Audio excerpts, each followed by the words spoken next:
allegiance to the flag of the United States of America, and to the republic for which it stands, one nation, under God, indivisible, with liberty and justice for all. Is that what the singers have to go through when they do the action? Okay, we'll call the meeting, we'll do the roll call, starting with the phone. Deb Janik, Present. Brendan McNally, Present. Jennifer Rashley, Present. Sherry Aker. Present. Annie Jane Edwards is present. Tom Haley, Present. Ruth Hallenbeck, Present. Richard Goslin, Present. Mike Dakotas, Present. Joe Souza, Present. Tom Hamilton. Present. Hamilton. He doesn't have a mic. Who doesn't have one? Tom doesn't. You want to move up here, Tom? I can't. Not supposed to. I'm going to move you out. Oh, wait, we used last week. Hold We on. used the one from the podium. Hold on. It's over there. Andrew will do it. It's over there. Yeah. Thank you, Andrew. All right, for the audience at large, we have Patricia Hilton, Chairman of the Town Council, on the phone, and we have Jerry Larkin. Jay, you might need your mic over there. All right, we have Jerry Larkin, Chairman of the Tiverton School Committee here. Pat, Trish. or I'm sorry, Trish. Tricia, Yes, I'm here. what we discussed earlier, do we still want to do you first, or are you okay? It's whatever you want. I'm flexible. Okay, well, we got Jerry here. I don't think he wants to stay here, he's going to want to stay here all night. School budget should go pretty quick. I thought we were ready to vote. Well, we more or less are, but Jerry expressed a desire to be here. We're under 10 people. I couldn't very well deny him. It's not fun to be here, but So, just, if people are ready to vote on it.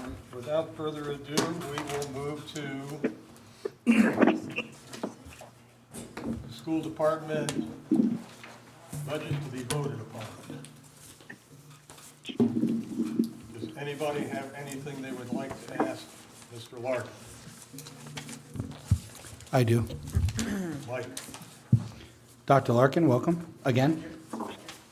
One of the things that I've been thinking about is what conversations you might have had with the school committee or with Dr. Sanchioni in case the schools are closed for the rest of the year. What 2020 funds might be realized in savings as far as busing or spring sport stipends, if you have any of that information, or you want to venture a guess or any into that, what you might have that'll roll into your reserve fund, please. We've had some very preliminary discussions, and I would say overall, it's likely to be marginal, and we don't really have a huge idea of what additional costs we may have incurred by doing distance learning. I don't think they're Can you guys hear them? large. Yes. No. So maybe- Not well. Jerry, you don't need a mic for that. Just speak louder for the phone. Come closer. Come closer. This will read. Or just take the mic down there for Yeah, a take minute. the mic. That's helps a little bit. Okay,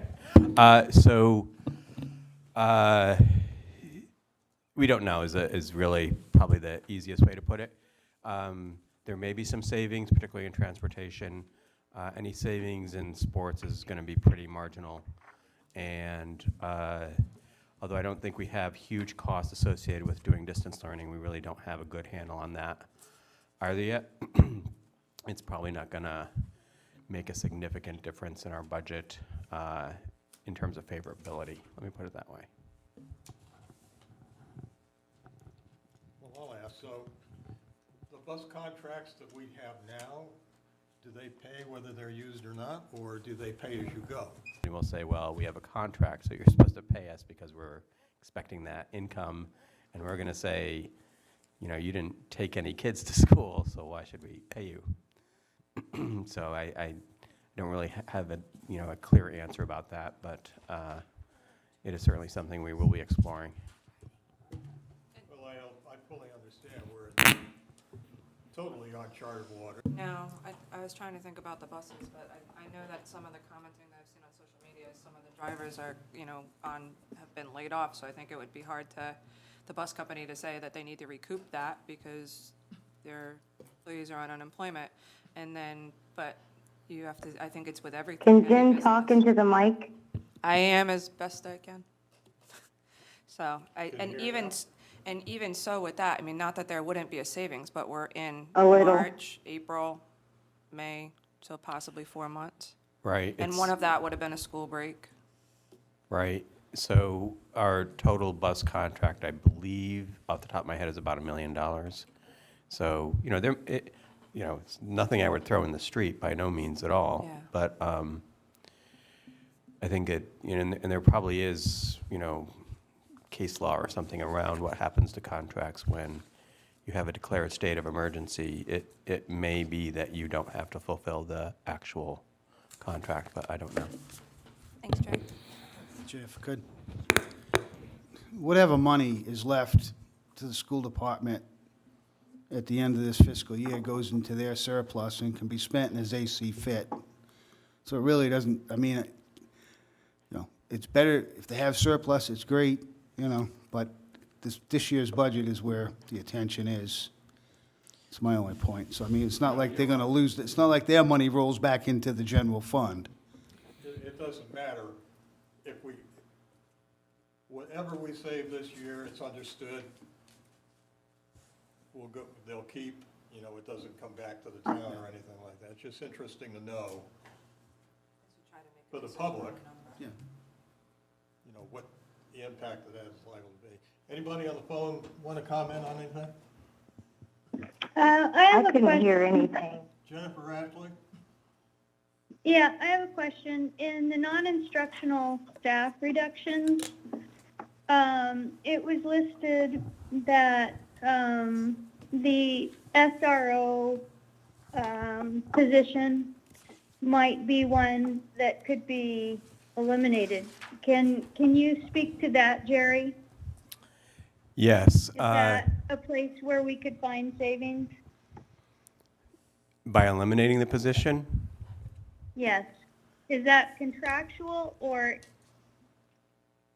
It is not contractual. That is one of the positions that will be eliminated to close the budget gap of the $1.6 million. At least that's the recommendation of the superintendent. Jay? Did that answer you, Jennifer? Yes. Brendan? I had no questions for Dr. Larkin. Sherry? No questions. Deb? No, I've already asked all my questions. Okay. Jay, I have one more on the school resource officer. So. Hey, Jay, Yes. the only thing I wanted to, I would like to say before we take this vote is that I don't know about everybody else, but, I'm solely making my decision based on the situation, that we're in right now, that we find ourselves in. So, just so it's out there. Understood. I just have a question about the school resource officer. So that is offset. The school department pays his salary while he's being used as a school resource officer. Right. So if that position is eliminated, will that cost, now he'll be a police officer for the police department, and that cost would go back for his salary to the police department, increasing their budget from the offset? I wondered the same thing, Jen, when we talked about the Because police he's last week. a union Tuesday. employee. Can I maybe get an answer to that? Pat Hilton? Trish? Trish. Trish, Who's Pat? you there? Yes, I am. Did you hear that question? Is it about the SRO officer? The question was, Correct. if we were to unfund the SRO officer for the school, he's already a town police employee, would that expense be incurred by the police department without being reimbursed by the school? We would have to go back to the union to negotiate as to whether or not we would have a half-time employee. Unless, we had a retirement or something else like that. So I think that would have to be determined after discussions with the union. Okay, I think part of that question is during school vacations, he reverts back to being a town policeman, and during the summer he does, correct? Yeah. That is true. He works as a regular member of the Tiverton Police Department when school is not in session. Yeah. Okay, so then the question is, do we want to go there with union and all this? Jay, Yes, Joe? we're expecting a retirement next year, maybe 2. We maybe have it, but we don't know. Well- We always have to expect people that are eligible. I'm just saying, it would just be that he would go back into the police force as a full-time officer. And then when the officer does retire, we'd be better off. That's just the way I would see. Trish, did you hear what Joe just said?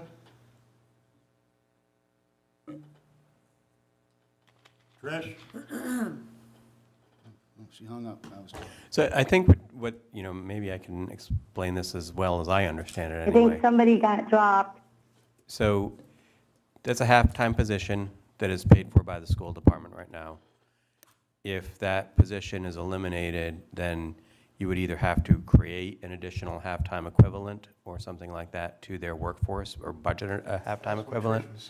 Or you would have to say, we just lost a half-time equivalent, so whatever rules are applied when a position is eliminated would apply. So whether it's the last person that was hired or it's seniority, I don't know what their particular contract says, but yes, either the police department would have to find the 2 people, they could do it a lot of different ways, I'm sure, but, they could make a couple of people part-time or, what have you.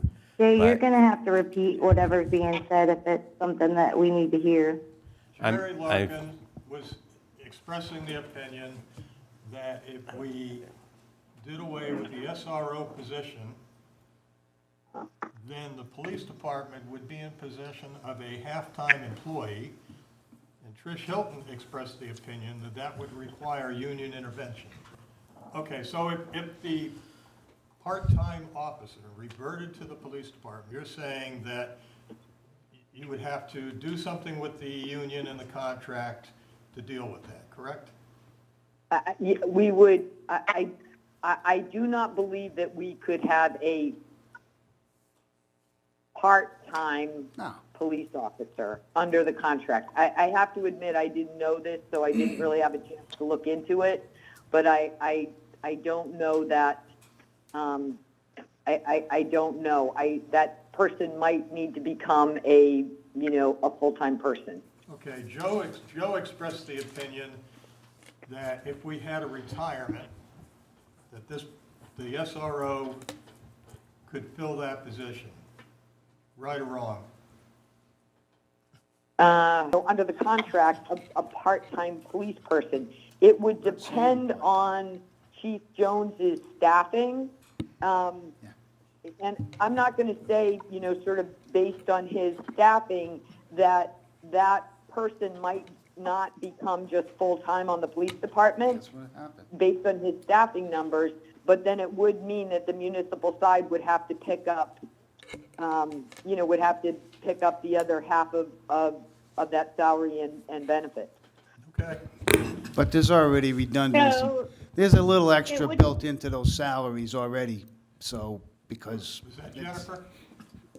Yeah, so I guess my question is, if we get rid of the SRO for the schools, does the bill still stay, are we still paying the full price of that whole police officer?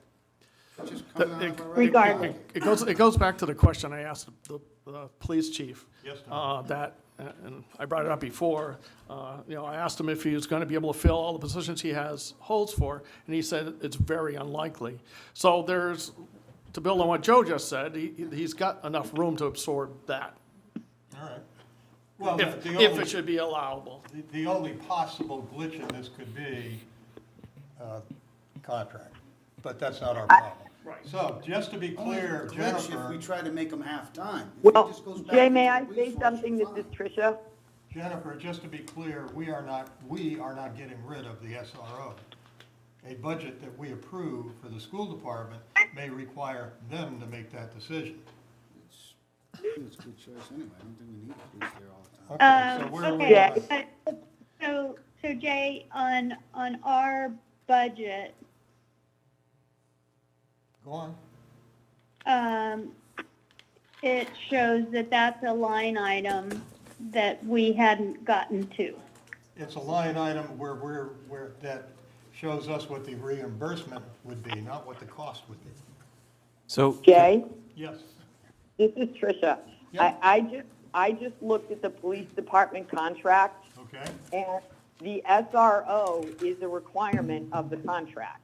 If we need one. Could you say that again? The SRO position is a requirement of the contract. If we need one.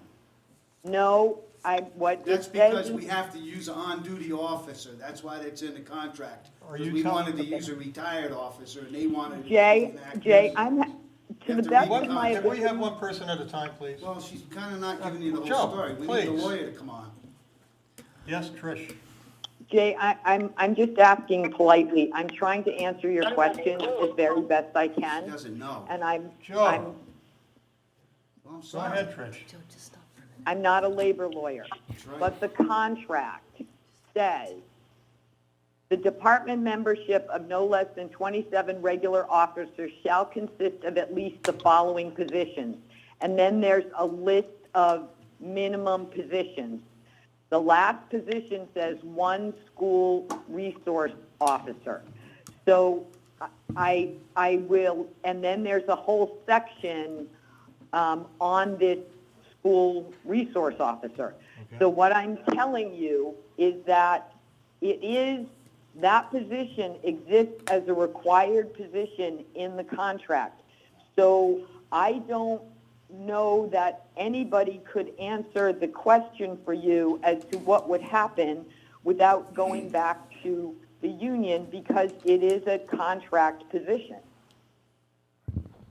Jay, I have the chief mic'd on that phone. Would you like to talk to him? No, because this is just getting awful Okay. complicated. Well, if you want to ask him the one question, he's hearing you right now. I can hang up the phone, or we could ask him whatever you want to ask him. Hang up what phone? My phone right there. He's on it now? He's on there right now listening to you. You could Chief talk to him. Jones, you on the phone? I am, sir. What would happen in this situation, in your opinion? So I have to agree with the council president that the position is earmarked or it is defined in the union contract. So even if you decided not to fund the position, the police department would have to fund the position and fill the position because it is a contractually obligated position. Even if we don't get the money back from the school department, I am obligated under the union contract, the way that I interpret it, to have the position filled. Okay. Do you have the funding to pay him? We do have the funding under the current police contract. What happens is we fund it, but we get it refunded by the school department. So I would have to, the position's allocated there, but I would have to look at our funding to just to double check so I can give you an accurate answer at this point. Because the current school resource officer is funded on a monthly basis by the school department because of the 26 pay periods. They fund approximately 24 of them. Okay, so does everybody understand that? So, No, and I'd like to, while he's on the So phone. the police would basically have to eat $62,000 if we did this. if the school department fires the SRO, then the police department is required to keep that body, pay him whatever the SRO would get, and they're gonna have to find the funding. So I initiated the question to see if this was a piece of the budget that we could extract from the town. And so you've answered my question. It is not. So thank you. Okay, Joe? All right. I remember when we first talked about the school resource officer, I was at the meetings. I objected to it then. I didn't think we needed it in the budget. And they agreed. All right. But we wanted to use a retired officer. But what ended up happening was the union wanted a full-time, on-duty officer, not a retired officer. That's what was put in the contract, that if we have a resource officer, it has to be an active-duty union police officer. If we don't need one, and we're not funding one, I'm not saying we do need the officer to be on duty in this town. I mean, he does, like you said, summers, whatever duty he pulls on holidays or whatever. But he would be back as a full-time officer. And yes, we have to pay him. We probably have to pay him what we're paying him now. But he wouldn't be required to go to the schools. He'd be required to do what the chief tells him to do. The chief would just have one more officer. Yeah, I think that's what he just said. So, I mean, it's no big deal that the school can cut that out of their side of the budget, but we're going to absorb it on the town side. But I just wanted to be clear, what I understood was explained to me by the lawyer at the time was, yes, it's a union position as long as the school wants that officer there. It's not mandated that we have to have a school resource officer by the contract. It's just it has to be that active duty union member, Joe, if we have one. can I ask you a question Chief about? Jones, do you agree with that? So, and that would be a question for also to get involved with Labor Council and the union, because the contract is specific that the police department and the complement of the police department, as it would with, the number of lieutenants, the number of patrol officers, is specific to say one school resource officer. So if the school, as Mr. Souza said, were to fire or not fund the school resource officer position, I feel I would be obligated, or the town would be obligated, to continue to fill the position as in this case, the school doesn't have an option because the police department doesn't have an option. The town doesn't because we're obligated under the union contract to fill the position. I have a Okay, question. So then, Jay? yes, who am I talking to? This is Tricia. Trish? One thing you need to understand in the contract is that the school resource officer in the contract has a very specific schedule. So, in other words, you can't just make him a regular patrolman and say, oh, you're doing this. The contract says that they shall be assigned to work an administrative schedule 5 days a week, Monday through Friday during the school year. They work a special shift from 700 to 1500 hours. And then it specifies during school vacation, summer break, others, the SRO will work an administrative schedule 5-day week, Monday to Friday, from 0800 hours to 1600 hours. So again, this is in the union contract. I just want you to understand, without going back to the union, we just couldn't take this person and say, well, we're putting you on 4 to midnight, or you're going to work, you're going into the regular rotation. There's very specific language in this contract about the hours the school resource officer works. All right, Trish? Jay, can I I add? think we all understand that. Well, there's one more thing that I'm not sure that everybody does understand, because people keep on saying, if we did this, or if, the school resource officer was cut in the third round of our discussions. I had no knowledge of the police contract, which almost sounds like they would be obliged to provide one to the schools, regardless of what the schools did.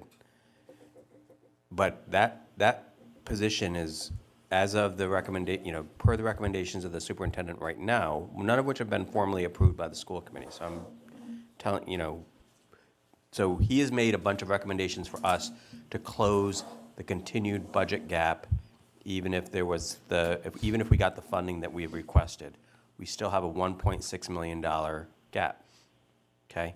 To close that gap, one of the things that was eliminated was like the last one was the school resource officer. So, you know, it's not an if, this is going to happen.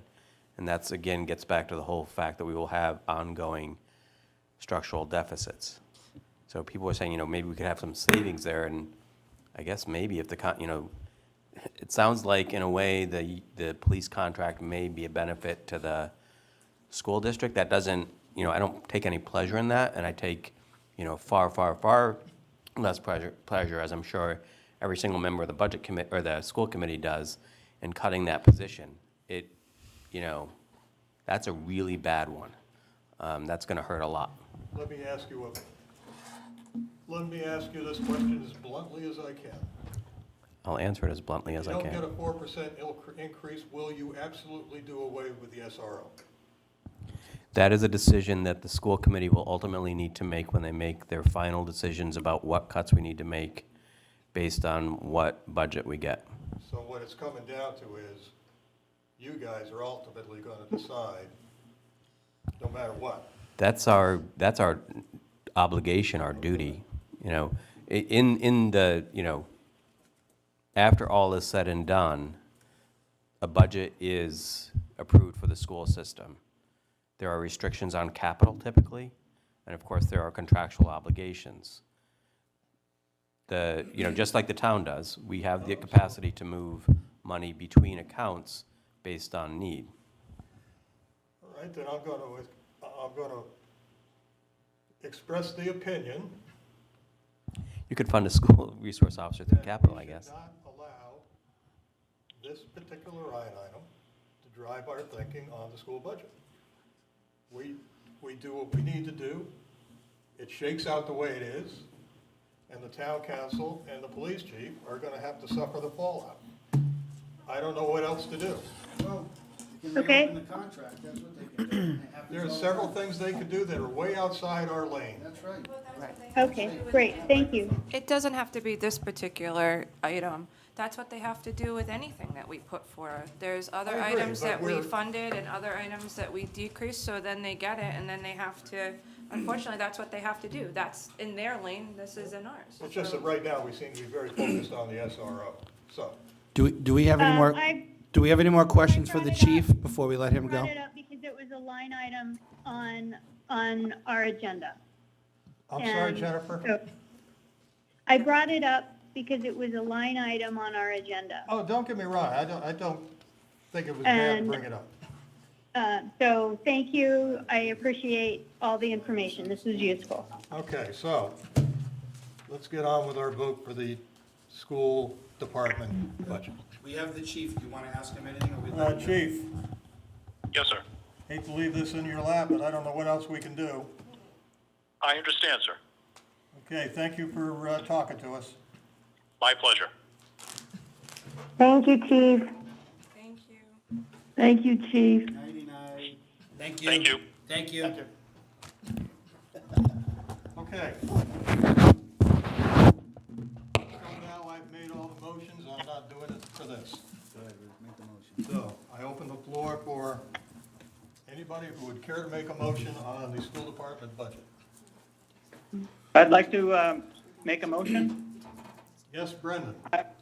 I propose for the school expenses, $32,687,250. 687? $32,687,250. Got it. Do we have a second? I'll second that. Are we going to entertain all Janet motions? seconds? We're going to entertain all Can motions? you speak, Brendan, to what that means? Hang on, can you Hold have on. a second? Hold on. What, Joe? Are we entertaining all motions before we vote? Yes. Well, we'll get this motion, we'll get a second. We can always amend the motion, just like normal. Well, But let's I do have, this quick. So who was talking? So that would, Brendan made a motion. Did we have a second? we had Deb Janik, right? Yes. Yeah. Okay, So discussion. I have a question. This, the proposed amount is a 2.5% increase on what the school department received last year. It ends up being just shy of an increase of 800,000. I'm very mindful of the cap that's going, but I feel like the school department has a tremendous amount of work ahead of them in terms of the cuts that are going to have to take place. I think the schools are important. I don't think we should be the last in the state. I think they've done very well with the resources that they have, and that people won't volunteer to be teachers in Tiverton. We have to pay them a market rate. And I don't envy the school committee and Dr. Sanchioni in terms of what they need to do. And I think that this amount is something that is generous given what we can do with the other pieces of the budget. Anybody else on the phone with further discussion? No, The only question I have is this, sorry, go ahead, Deb, was that you? I was just going to say, I wish we could give them the 4%, but I just think that this year our revenue is in question, and I want to give them as much as we can. I fully value our schools. I value what our teachers bring to our community. They've definitely shown their flying colors this week and last week, pulling together this distance learning. And that's just a small part of what they do, as huge as it is. So I think that this is fair. It's what we can afford with this budget season. I don't like this proposal at all. I do not want to see the school sacrificed like this. I don't want to see teachers cut and programs cut. And at the same time, I realize that every department across the board has brought their numbers down to as low as they can be. And I would rather petition, another year I would want to petition the town and ask to go over the 4% cap. But I think we are in troubled times this year. And I don't want to ask the school to make all of these cuts that this budget will make them do, but I think it's the least of all evils. So I think it's probably the best that that can be proposed. Any discussion, Tom? Can we finish, or are you still going to ask people on the phone first, or? Sherry, I missed you. Sorry. The only thing I'd like to say is that, okay, so we were at, looking at the school department, we were at 31,890 was the amount that I thought that that was their last request. So you're talking about 797,250 over what the last number that I thought that's on our actual sheet. No, they requested 33. So that's what I'm trying to figure out, is I thought the last request was 31,890. Sherry, can you hear me? That's last year. So- That's last year's budget. No, not on our, no, it says, okay, approved 2019-2020 budget number on the town council's, on the docket, 31,890. Last year's actual was 32,333,368. Look at the years, Terry, you're in the wrong 2 years year. ago. I'm looking at the years. I'm looking at the years. The budget we're doing now is 2021. Yep, I see. I had asked this last week what the last number was. So Brendan, are you saying that 32,687, was that the amount, the final amount that they asked for at the meeting? No. No, I know they asked for 4%. I mean, so that's half of what they, 2.5% of what they actually said they needed. but Okay. my understanding that the school committee's request was 33 million, and I'm just going off the document, the PowerPoint document that we were all provided, 33,197,888, and that's what they were hoping for from us. And what my calculation was is taking what they were funded last year, which was $31,890,000, and doing a 2.5% increase on that. Okay, thanks. I'm done, Jay. Or Tom, did you have anything? No, I understand what Brendan's proposing. Thank you. Jen? No, I'm not. Ruth? Well, I've just very briefly said it before, that around the last decade, we have doubled the school budget. And as much as anyone else, I want to give them their 4%.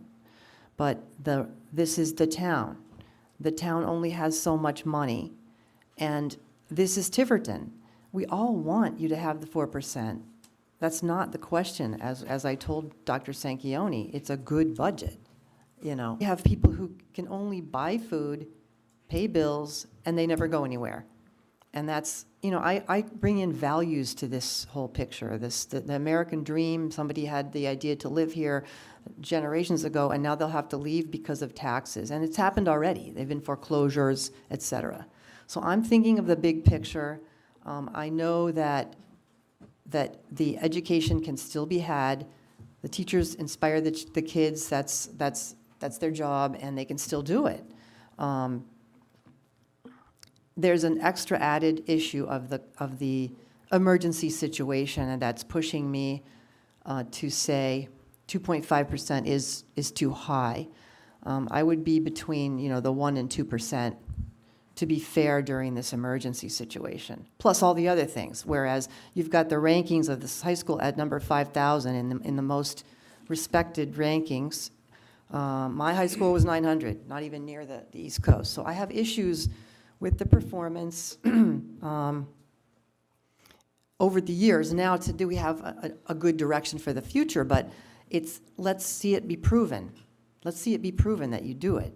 And that's just my opinion. I'm all set. Thank you. Joe? No, I'm all set. Tom? I don't have a lot to say, except I think 4% is out of the question as far as I'm concerned. It's just, as a resident, I can't afford it. So.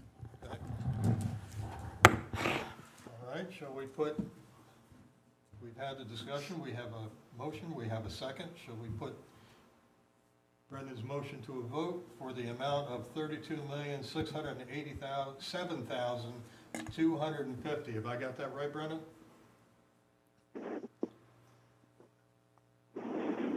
Brendan? Yes, that's correct, Jay. Okay. On the phone, Sherry, yea or nay? Nay. Tom, you keep track of this? Okay, I will keep track of this. Well, yeah. Hang on a minute, let me get my cheat sheet out.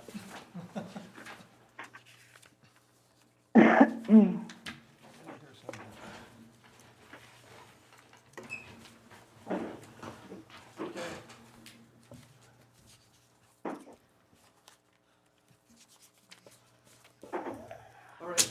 Okay, Sherry is nay.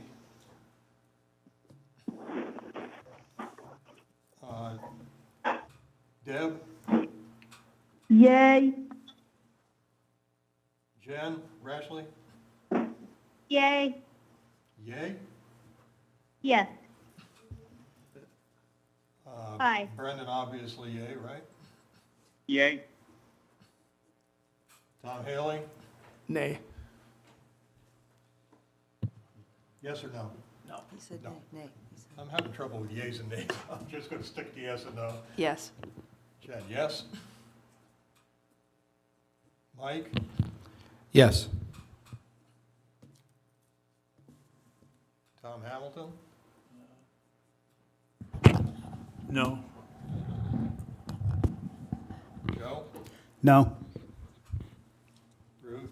No.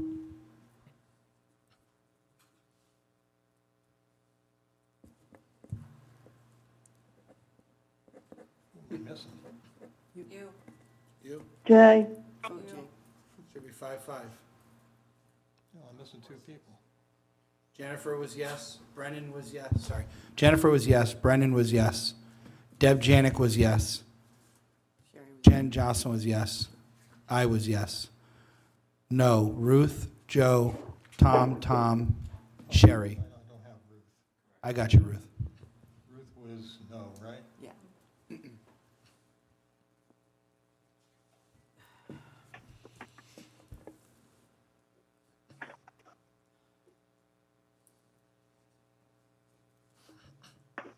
This is a tough one.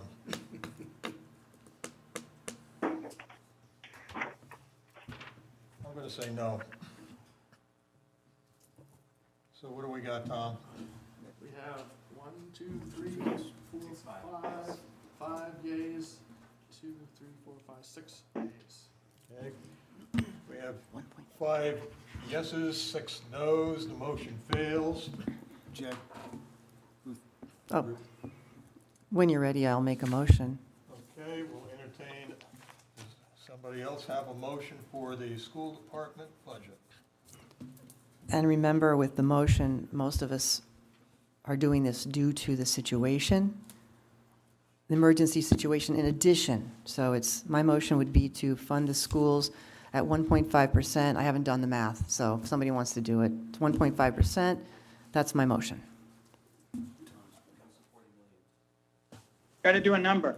You got to Yeah, get you to need do to a do number, another. Ruth. Hang on. Okay, 1 second.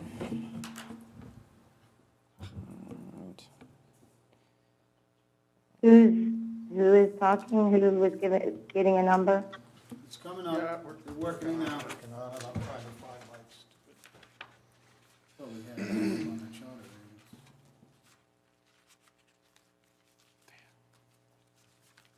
already.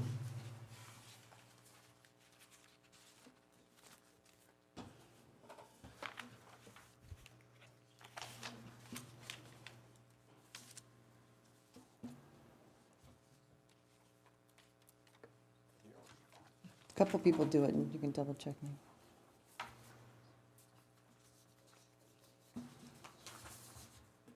All right, I got it. It's, oops, no, I don't have it. Wait, I said 1.5, okay, sorry.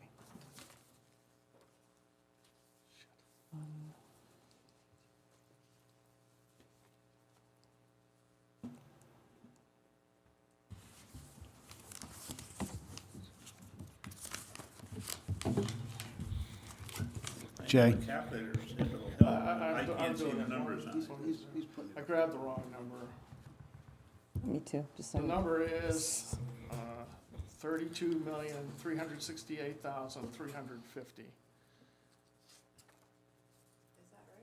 Can you say that louder, please? 32 million, Use the mic. I'm sorry. 32,368,350. Seems pretty right. Well, 350? What is it? What is I'll plug it in and you'll see the calculation. How's that? what was Ruth trying to figure out? 1%? What is she trying to figure out? No, the number is 32,368,350. 350. Yeah, and I got the same, I just was using the wrong number to start out, that's right. And that's a 1%? 1.75. No, 1.5. 1.5. Yeah. 0.5? 1.5. 1.5, sorry.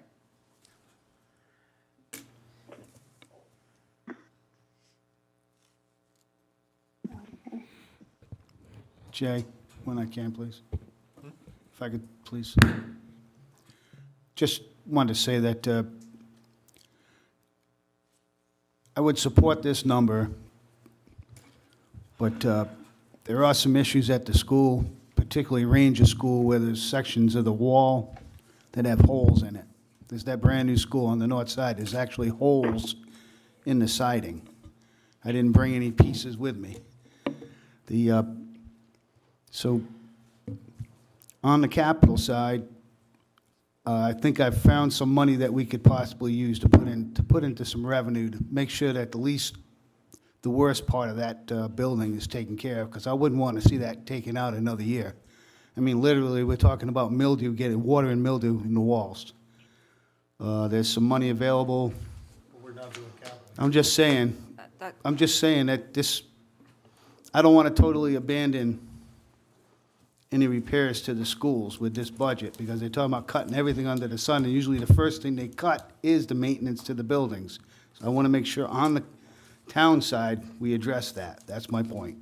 Joe, can I ask for clarification? Does that mean that you intend to put a motion in for capital on a separate vote? Or are you including it in that number? Well, it would be on the town side, but the school would be in charge as usual, like last year when we put the money in the town side. Yeah, but wasn't there an issue with that? Like if you give it? No, listen, the capital is not included in their operating budget. So that's what you're discussing, putting a Last separate year- capital. No, he's line. just offering in the future. Let me finish. Go ahead. Last year, Yeah, I remember. we passed a resolution that basically restricted the capital that went to the school, didn't restrict it, it put it under control of the town treasurer. But I thought there was legality with that because. It passed, it flew, I talked to the treasurer about it, she said we should do it again. The only issue, you think that the legality was that the school department is totally in charge of the spending. The school spends it. You know what I'm saying? That was the legality part of So it. that's your intention? It's their is to- money to spend, but it just is So, do put we on have the a capital number, Ruth? side. So So it's that- restricted to capital, but they can use it for But that's your capital. intention is to vote for Yes. some capital items? 32,368,350. 32 million what? $32 million, 368,350. 368, 350. We have a motion by Ruth to fund the schools at $32,368,350. Do we have a second? I'll second that. Tom Haley seconds. Any discussion on this number? This is gonna make the schools they'll be running a deficit of over $1 million. More than that. More- I more- already know that. More than $1 million. They're gonna be cutting teachers and programs. And, geez, if we want anyone to take care of us when we get old, these kids aren't gonna be smart enough to go to college if we keep cutting them back like this. Can you read the total increase in dollars? $478,350. So it's a $478,000 increase, it's not a cut. Right, but she's saying what has to be changed in their budget. The fact is, that is their job, to rearrange the things, whatever they need to do. Yeah, and What did you say the increase was, 487? 350. Okay. And again, it's the urgent situation this year. I'm not against going a little differently next year, whoever's going to be doing that. I think that next year, hopefully, will not be a continuation of the emergency, so the situation. And the town has a lot of costs, I think, associated with it, too. So, and again, the town has been waiting years for some of the things that they're getting. They've been very patient because of the decade-long bad economy, et cetera. It's been very difficult. And I think that as time goes on, we can ease up. We did give last year, They got another $500,000 added to the 4% last year. I thought that was great, that's, very helpful, but we had something happen this year. That's all I'm trying to say. Any more discussion? They also, the school has spent down all of their reserves, and with their budget proposal, they're going to spend down everything that they have, so that their structural deficit, it's continuing to get so high that we're going to be slicing 10, 15, 20% of our programs and faculty. It's insane. Jen, can I ask you a question? What if it was your household? If it was your household and you weren't getting as much income, what would you do? What would you do? You have to do something. You have to do something to be have within to pay the for your ability school. of the And taxpayer to pay. so Ruth, we've cut back everything. Jen, it's our mandate to make sure it's within the ability of the We've cut taxpayer. back everything. to pay. But cutting that much, you're just decimating your school programs. If you want to race to the bottom, there you go.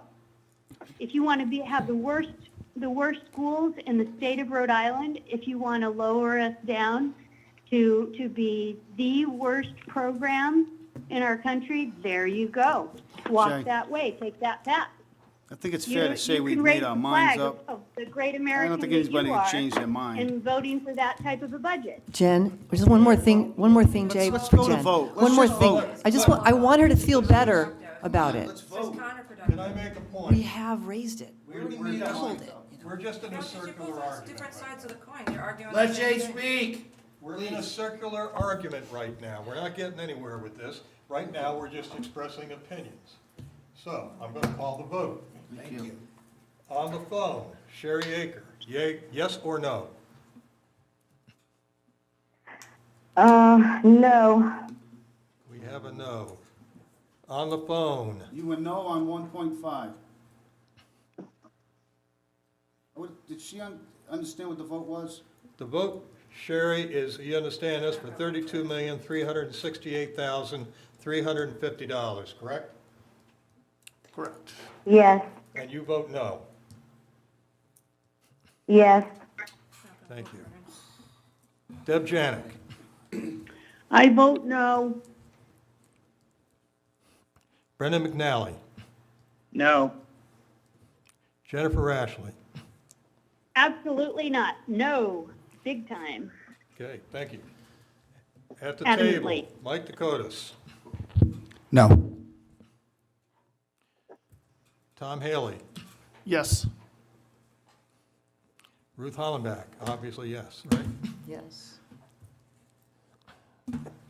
Tom Hamilton, Yes. Jennifer Jocelyn, No. Joe Souza, Yes. and I am going to vote no on this one.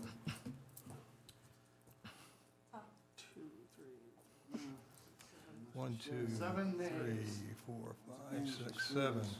Vote is 7-4. Motion does not carry. Tom, could I ask you to do something for me? Do we have Is that 2%? We already have it. third Do we motion? have it? Yeah. Do we have a number? I'd like to make a motion, Jay. Mike, I'd like to make a motion for a 2% increase. 2%? The total should be 32,527,800. If someone could check that, because my math is not great. It'll calculate. What's the number again? Sure, 32,527,800. Yeah, don't worry if it's 2% or what the Yeah. percentage is. It's exactly Just have a 2%. number. I'll second that. We have a second from Jennifer Johnson.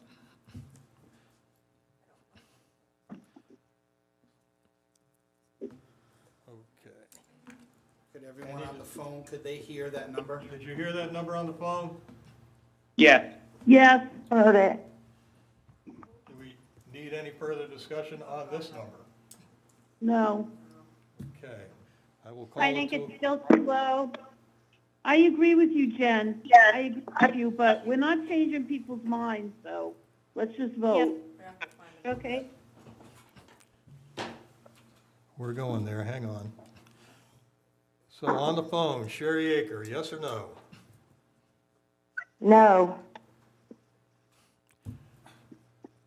Deb Janik, Yay, yes or no? yes, Thank you.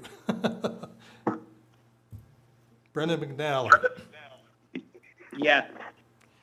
Jennifer Rashley, Reluctantly, yes. Mike Dakotas, Yes. Tom Haley, No. Tom Hamilton, Are there gonna be more motions after this? Could be, if it doesn't pass. But we've No. already said no. Ruth Hollenbach, No. Jennifer Joslin, Yes. Joe Souza, Yes, thank you, Joe. Jay Edwards also votes yes. Thank you. Joe, thank you. Well, we have 6 yays, I want, 7 yeas. 7, who did I, oh, Closest we're gonna get to 1.5. That's what I was gonna say. Joe, I wanted to say, I'm pretty impressed with you, Okay, Joe. Joe, let me I wanted to finish, say- Let me Hold on, finish. let you go. We have 7 yays or yeses, 4 noes. The motion carries in the amount of $32,527,800 for the school department. That does not include capital. can I make one comment to Joe Yes, specifically? ma'am. So Joe, I read something that you wrote online this week about, there was somebody talking about taxes and about the school department. And in your line, I'm gonna quote it incorrectly, but Is you this said relevant? it's about finding compromise.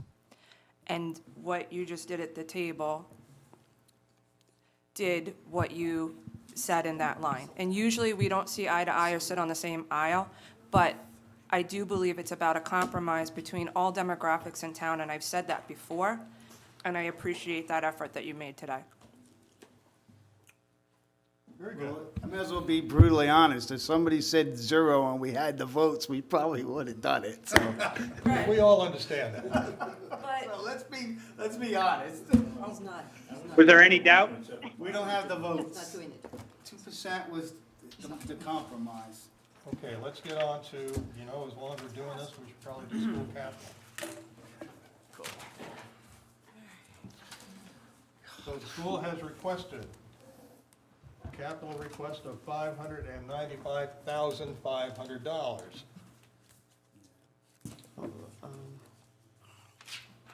Do we have any discussion on this before we start?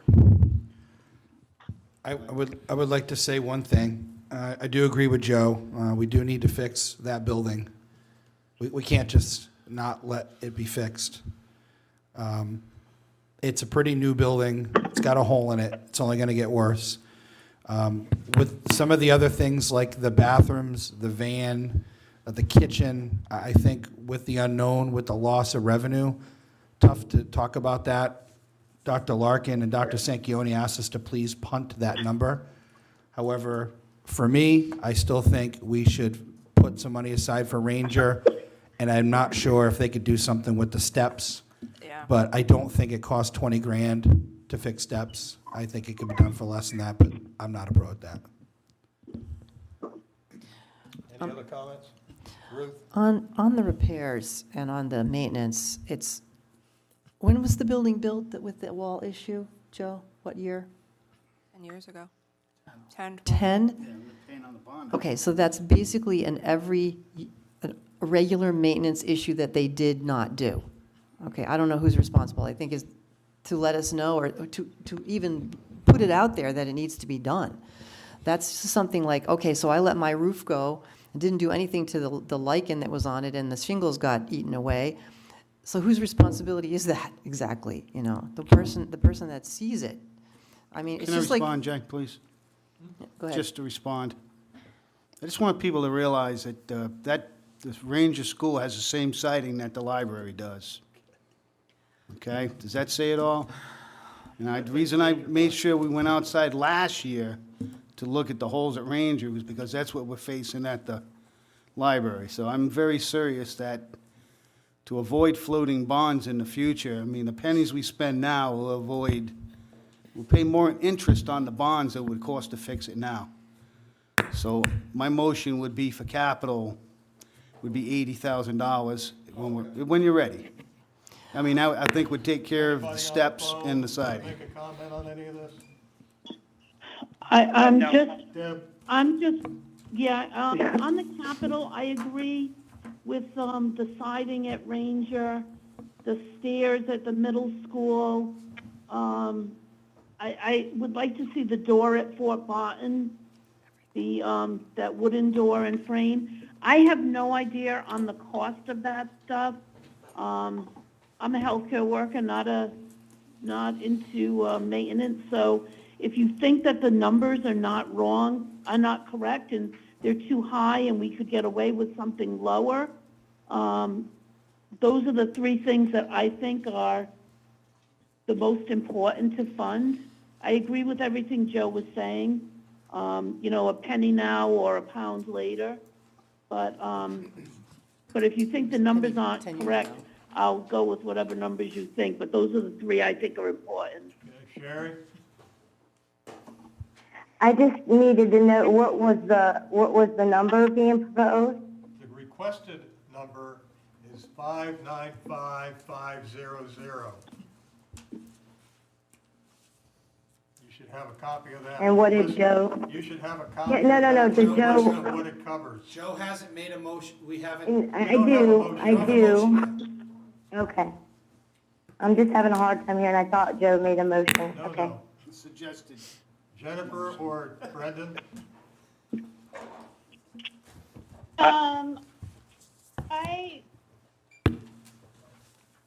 I think finishing the bathrooms is really important. I'm sorry, has Joe recommended, okay, there's no number recommended? Not Is yet. that correct? All we're discussing is what they want, and we're just having a discussion on it. Just to be Okay. clear, the bathrooms that are currently being renovated will be finished with the money that they have from this year. Okay. Okay. Does anybody have a recommended number for school capital, starting on the phone? Before we get to the number, I'd like to also add, they have a dishwashing machine that leaks, and it's 30 years old or something like that. It's as old as the building. It's as old as the building. I don't think that's right. And my research says you can get a pretty good one for about 16 and change, and a super deluxe one for like 26 and change. Doesn't work like that, though. Just, if I Well, could plus interrupt one installation. second. As Soon as they take the washing machine out, the plumbing behind it's gonna need repair. Okay, so that's the way it works, so. Right, so there'll be a We cost. can only accomplish so much this year. Okay. So my thought was pick the things that are really gonna hurt, All right, and that's exterior, mostly. Right. Because that's where the rain's getting in. yeah, Of course, we all understand Joe wants a payback, so, that whatever we give them, yeah, they will pick and choose what they're Okay. gonna do. all right. Well, We can't define what they use it for, we could just define what they get. yeah, well, Okay. they're not gonna renovate bathrooms with No, they're not. $85,000 to $100,000, They're not. so it's, All right, so do we have, I have a does comment. anybody on the phone have a recommended number? I 3 million. I recommend 40,000. 40? Oh, no, I'm going with Joe's number. Joe was at 80. Did I, Jennifer, I'm sorry. 4000? Did Joe have a different number? Joe was at 80. Well, he I did. did forget about the door, so I would. I think that- Why don't we do that? Why don't, Jake, can I make a suggestion, Yes, please? make a suggestion. I know people on the phone are having a hard time hearing. Why don't we let Joe make the first suggestion and we can go from there? That way we can tell them in the phone where we're starting. Okay, that would be great. All right, thank you. All right, anybody have a problem with that? Joe? I'm fine with that. Ruth, did you have something to say? Yeah. Just one quick comment on the bathroom repairs, that last year, they put this number out for the bathrooms, that no one mentioned that 3 other sets of bathrooms are going to be needed in the future that they have not maintained. They let them go downhill without repairing them. That, I think. That's was not very- true. Yes, The it is. Hold on, hold on. I never was told that there were 3 other sets, never. And so I thought that when those 2 bathrooms were repaired, that would be the end of the bathroom saga. Okay? Hold on. She's I, interrupting. we did see him we did see him when we toured. No, I didn't say we The didn't. multiple tours, every year I go there, I they show me didn't those see that bathrooms, the and I call them no, the other nostalgic. bathrooms were not. Ruth, we're not, One person at a time. Ruth has the floor.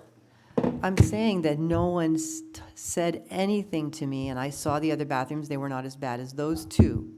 So no one ever said, okay, so in the future, we will be eventually needing to repair these other 3 sets of bathrooms. I find that that was not really upfront. I would have liked to know that that was coming, So just to say that, and so that, and that makes me want to wait longer because no one mentioned it. It makes me want to wait longer. Just maintain what you have. My high school, that's number 900 in the U.S. world. Okay. They're maintained their bathrooms. They're number 900 in U.S. News Report. This high school is number 5,000. Please do something. It was handicap accessibility was the biggest problem with the bathrooms. My motion is gonna be $100,000 for capital. Joe has made a motion for $100,000. I'll very for excitedly. school I capital. second that. Second. I second that. Jen Rashley, second. Motion and a second for $100,000 for school capital. We'll put it to a vote. On the Any phone. discussion? Oh, any discussion, I'm sorry. Do we have to? We just had a lot of discussion. We had it. We already had it. Skip ahead. Wow, I'm so impressed, Joe. I'm thinking of my pocketbook 5 years from now, so we don't have to float a bond, so, I mean, it's all about me, believe me. He's working on the maintenance that wasn't done. Oh, Lord. Lord have mercy. Are we still in discussion, or are we going to vote? We're gonna vote. Vote. On the phone, Sherry Aker, yes or no? Yay.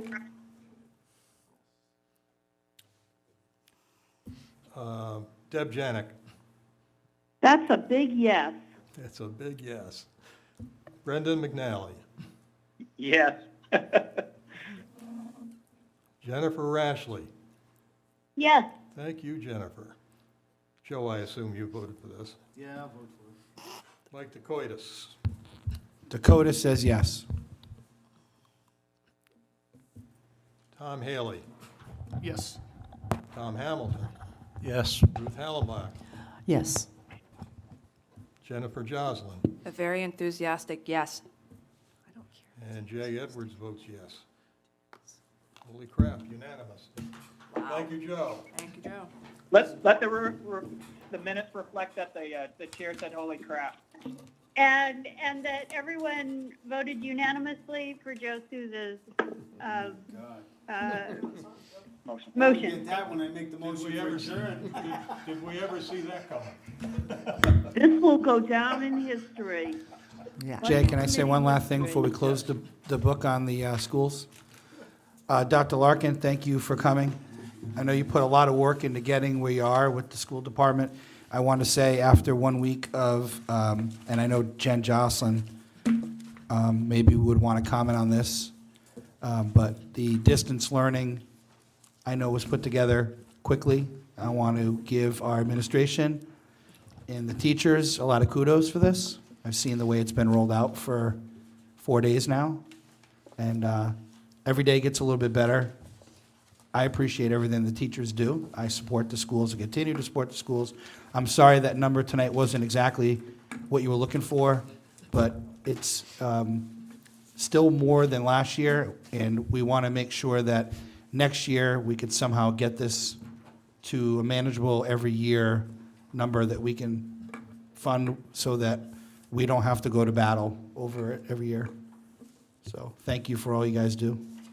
I will. From hold the phone, Tell her from to the wait. phone, Jen. Dr. Larkin, Jocelyn has the I floor. apologize. I'm embarrassed that we're not supporting the schools better. And thank you for all the service that you and the committee has done for the town of Tiverton.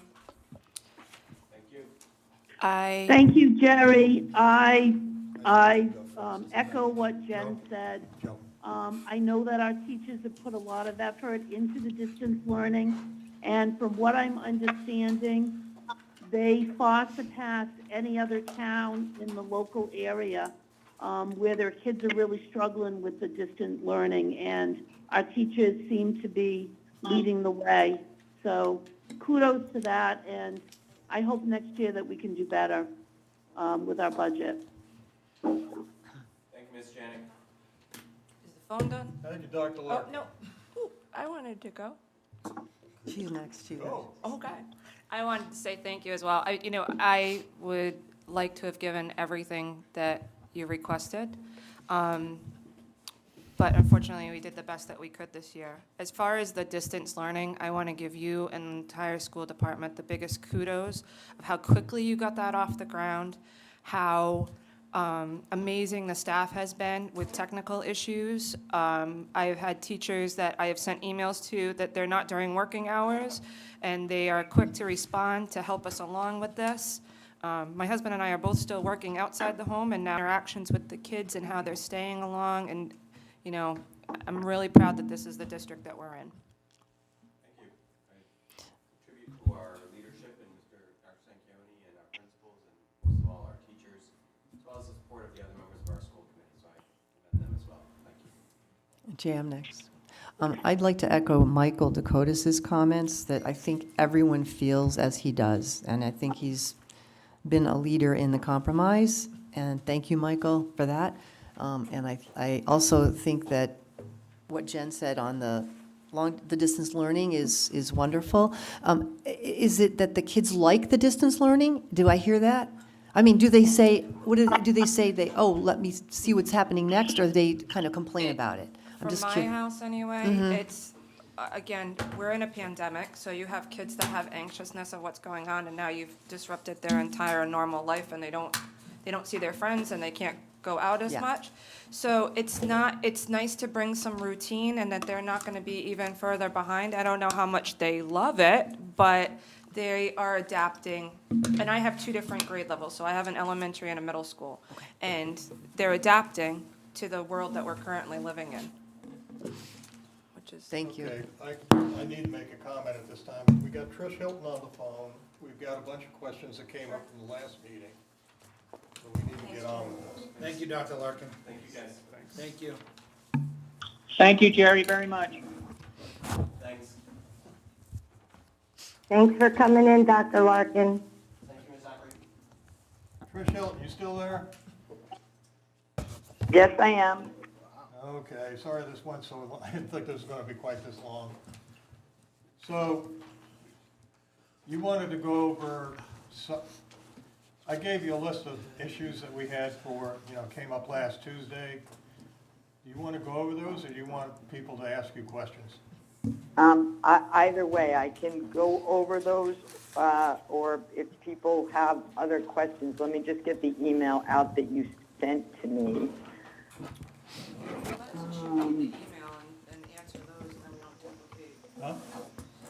Just a suggestion, if you've already sent questions, why doesn't she read the email and answer them? She's getting the and then email we- up right now. Why don't you do it from your end, and if anybody wants to fill in, they can.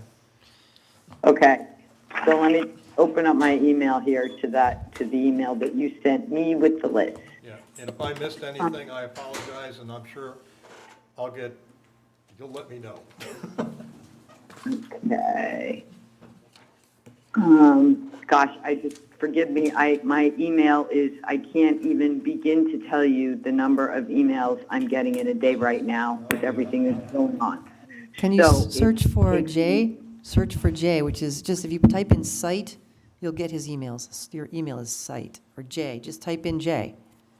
And you'll get all his emails. I am, but believe it or not, I've got a number of J's here. She's got a bunch of mine. Yeah, I have a whole bunch of them from Jay. Okay, here it is. Need of and salary for the part-time zoning official. So we made a decision a while ago, the council did, that the building official is simply overloaded with what is his normal full-time jobs. And that in an effort to would hire a part-time zoning official to focus specifically on zoning complaints. Zoning complaints by their nature tend to be long and complicated, because when you've got somebody who's got a zoning issue, 99% of the time, unfortunately, it's not an easy fix. It often involves a lot of discussions and back and forth, and then helping that person figure out whether or not they want to rectify the situation, or do they want to apply for zoning relief, and how do they do that? So they're kind of cumbersome issues. And if you look at our litigation bill over the years, we run into a number of expensive litigations that involve zoning. In many cases, because, there's a problem, nobody does anything about it. It sits there and sits there. So by the time you go to enforce it, now you've got somebody, either a homeowner or a business, they've invested, they've done this, and they're kind of dug in, and it turns into a protracted legal battle. So in an effort to, avoid that going forward, we have a part-time zoning officer who focuses specifically on those issues and works with people to help figure out how to get them into compliance. Just so everybody knows, this is on page 5.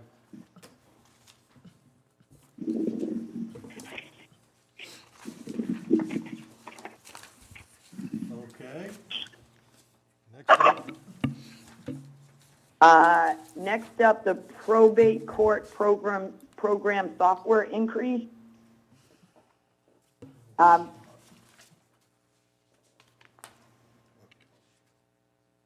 We are, somewhat at the mercy of the vendor, who this year was acquired by another vendor, and then did some upgrades and improvements to the software, but they have increased the price. I think that it was, in the past, $300. The new software license is $600. Trish, I'm sorry, can I ask a question? Sure. So the actual for that was, 9,806. That was actually spent last year. So you guys are determining that it's actually that's the price that they're gonna probably charge us this year, is closer to 12. I'm not sure if we're looking at the same thing. I'm looking at 7534, and last year's actual price, it was approved for 300. We spent 200. Yeah, 600. I'm looking at the bottom line. Okay, I got it. And this year they've increased the price to us. I mean, maybe the bill is going to be 391. 591. And they rounded it, but essentially that's going to be the cost for the license for the year.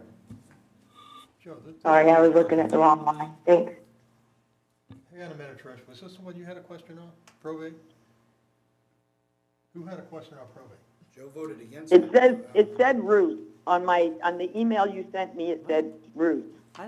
That's not mine. I could be wrong. That's not mine, Trish, sorry. Okay, maybe nobody asked. Okay, so. I have that one passed. Yeah, I don't have records. Yeah, well, a lot of these, like I said, Wait, a is lot that- of these did pass, but we did have some questions. Jay, the item, is that Okay. probate court? What is it? Which is the Okay, item? one was let's do it another way then. Okay. One was the fire department clerk, part-time clerk. Right. Could you run us over that real Yep. quick? Yes. Tell me quick which page I'm going to. 8. 8. Okay. So, as you may know, we did have a part-time clerk for a while, and they ended up leaving, and that position was not replaced. So this year, you see that the part-time clerk is eliminated, and the regular full-time clerk, that shows her, her AFSCME increase. This was my question. Yeah. When we originally had So a that's clerk, her asking increase? we had a part-time clerk. Yes. Then we decided to do billing. She went to full-time. Then we were told we can get more money if we had more time to do billing, so we put on a part-time clerk. So then we had a full-time and a part-time. But we started off with a part-time. Years ago, or? Yes. And my question was, why, since she's not doing billing anymore, why can't we just go back to the part-time clerk that did the little bit of clerical that's required by the fire department? Trish? So I don't, I will have to look on the dockets, and maybe they're here. But for as long as I can remember, there has been a full-time clerk at the fire department. I have no idea how many years ago there was just a part-time clerk there, but, you know, if you go back through, I don't know how many years worth of budget dockets, you'll see that there has been a full-time clerk. One of the things that you have to remember about the clerks in departments like the police or fire or DPW is that they're not just doing a small amount of paperwork. They're the ones that keep track of everybody's hours, submit all the payroll. They're also the ones that, you know, they do all the ordering and approve the bills, which they then send to the treasurer. So essentially, those clerks in those departments they're a lot more than clerks. They're sort of clerks / HR person, because they keep track of everybody's vacation and all that other stuff, and, you know, the benefits that they're due, and then they're responsible for all the ordering, and they pay all the bills. Those jobs are pretty encompassing. So there's been a full-time clerk there for a very, very, very long time. What we did a couple of years ago, in an effort to increase the amount of billing that we could do, because the full-time clerk, she just didn't have the hours to do it. I mean, you know, to bill privately for all those ambulance runs. In an effort to increase the revenue that we were capturing, we hired a part-time clerk. It worked out. She decided not to stay. The chief then recommended that rather than replacing that part-time person to do this, that we go to, you know, a third-party system to do the billing.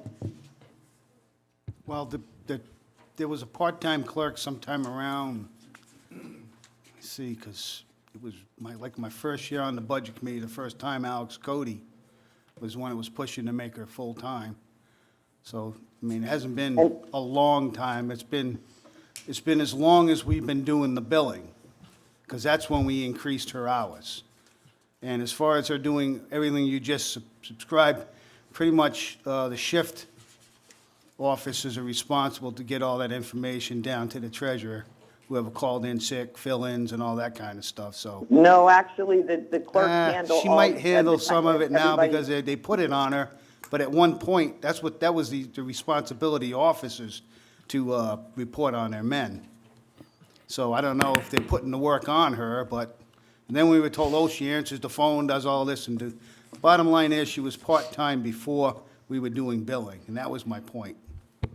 Well, I have a question. I don't know how many years ago that was, but as I said, for as long as I've been involved and as long as Judy's been there, that has been a full-time clerk position. I have a question. What Joe said about the shift officers, it seems to make sense to me because they're not always out of the building. They're not always out of the building. They're often waiting for a fire or an emergency call, right? So they have the leeway to do some of that. That's all. I mean, if that's the way it used to be. I'm only saying that because he said that that's the way it had been. So it seems like that would be okay for them to do that. Can I make a motion to move on to the ones that we need to vote on so we can get those clarifications? The next one was Public Works. In the particular heartburn with that was Page 12. We had a significant increase with the DPW clerk. And I can tell you that the DPW clerk previously worked 32 hours a week. She now works 40 hours a week. Right. And, you know, received her AFSCME raise. I will say this, in the past, she often worked well more than 32 hours and wasn't paid for it. Once again, like all the other... Well, there's a couple little things, but That was my understanding when I talked to Denise Surratt about it. Wait, what was the question on DPW clerk, Jay? What was the question, Well, initial question? If you look at it, you wonder why there's a 33.5% increase. Okay, what page are you on? It's page 12, it's the Page third 12. one, says DPW I don't clerk. see 30.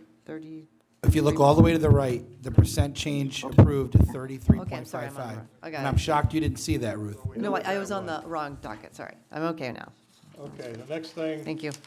that several of us were wondering about was the rubbish and recycling collection. And we're looking at just covers the current contract going forward with the additional expense of trucking it to Johnston, plus paying the tipping fees, correct? That is correct. Does not include anything else. No, that includes, that's essentially what the upcharge would be for a vendor like MEGA, although, at some point we'll be going out to bid, but the best estimates that we have based on the amount of trash that we have, the amount of trash that they bring, the amount of recyclables that they bring now, coupled with the transport costs, which you can figure, by mile, as well as the estimated tipping fees. And using the state's estimates per person for trash and all that kind of stuff. No, well, we're really estimating it on the amount of trash that we pick up. I mean, MEGA knows how much, they know how much trash they pick up. Well, So yeah. we have a good idea of how much trash we will be bringing to Johnston.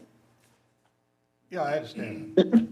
So This includes the one thing about this that we cannot, that is kind of nebulous is, and everybody in the room probably knows, if a load gets rejected at Cranston, and it can happen for several reasons. It can be too wet, it can be too packed, it can be contaminated with things they don't want, and those get rejected, and we have to pay extra for that. So that's not in here, and you may have noticed there was an article at the time, the Seconic Times, about this, where we have had rejected loads, and it's quite expensive. As well, right now, MEGA actually carries the cost for the rejected loads. These are recycling loads, by the way. This is when people put things like garden hoses and lawn chairs in their recycling, Exactly. which happens. MEGA does its best not to, if your recycling bin has stuff in it it's not supposed to have, then they're not supposed to pick it up because of, it will cause a load to get rejected. I don't know exactly how that will be going forward. My guess is that we would like to stay with the same thing. In other words, since MEGA's or whoever the trash hauler is, they're the one with the eyes on the ground. If there's stuff in there that shouldn't be in there, don't put it in the truck. And I have seen them throwing stuff out on people's lawns doing just that. And people sometimes I don't know. because their recycling didn't get stuff. And it's often because their recycling had things in it that, you just can't put garden hoses and toasters and lawn chairs in your recycling bin. That wasn't the issue. Okay. The issue was, we don't have a number to truck and dispose 8 to 10,000 yards of yard waste. We're going to talk about that when we get to the recycling side. Well, that's gonna be in that's gonna be under what we're talking about now, with trucking to the landfill or wherever we're trucking it, We don't know what. in yard waste pickups. Okay, Trish, you want to clear everybody up on this? What are we doing? Yes. It's come up again. What is Okay. you're doing with yard waste? Okay, so here's the thing you guys all need to understand about yard waste. And I'm glad people are trying to be forward-thinking, but I'm going to say this nicely, you're over-worried about it. No. First of all, yard waste pickup does not happen all year long. It's predominantly in the fall and in the spring. In the next fiscal year, the fall yard waste, in other words, the yard waste that gets picked up after, July, and you can look and see there's a schedule. I think there's a pickup in August, I think one in September. I don't know, there's like 4. That yard waste is going to the landfill, just like it always has. And so we don't have to worry about the fall yard waste. The spring yard waste, there is a very good chance that a significant portion of the spring yard waste is actually going to go to the landfill too. Why is that? Because even after we can't bring trash there anymore, there is going to be work that's going to need to be done as fill and cover to level this.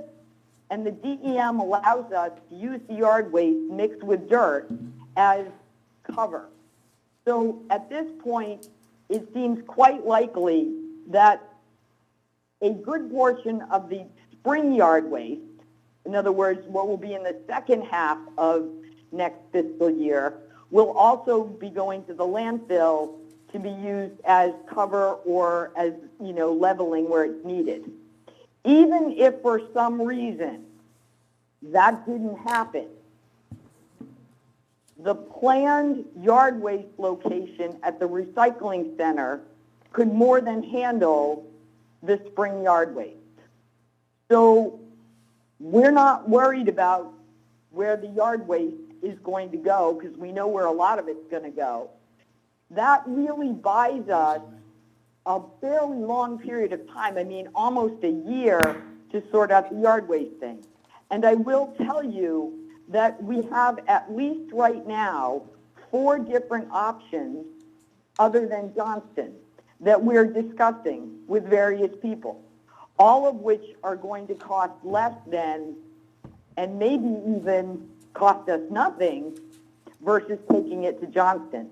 But we will have all the way up until, not the upcoming fiscal year, the fiscal year after that, if there is a cost associated with it, to figure out what that is.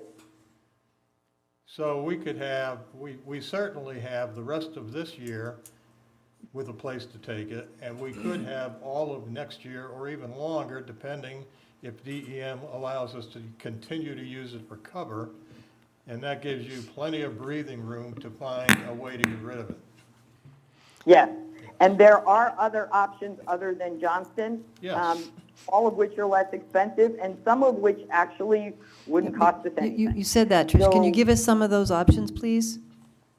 We don't need them because we can't do them. But it's coming up. You can't dump this stuff on the landfill forever. You said 1 year. So we need to know that in the future. Town council will take care of Okay. this. It's outside of our lane. Okay, making sure that we Yeah, aren't but this getting is into kinda- something. This is kind of going over the edge, because we're going to be putting that stuff in dumpsters and have to take it For the somewhere. upcoming fiscal year and the budget that you need to vote on, we are not worried about it. Thank We you, don't need, we don't need It's the not, budget no, for no, it. no. We are worried about beyond this year. Ruth. It's not unusual, it's our not job to unreasonable. worry about how to dispose of it. It's not unreasonable to be concerned about future pay costs. We're moving on. Okay. That's not something that Jennifer should be Rashley. shut down. Jen Radley. Yes. Yes. Did you look into the EDC? Yes, I did. I spoke to one of their members, Renee DeJesus Jones, and she said, with the understanding that so many departments are cutting back, they will work with what they have. So they do not the want us to give them anything?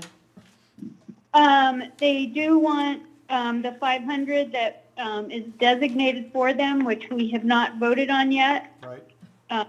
We voted on everything else, but they're not asking for more. They're working within that budget. Thank you, Jen. So, Trish, we don't need to talk about that one. Okay. Did we have anything on civic appropriations? Well, I Parks think, and Rec, I'm sorry, Ruth, go water ahead. testing was one thing. Oh, what was And that?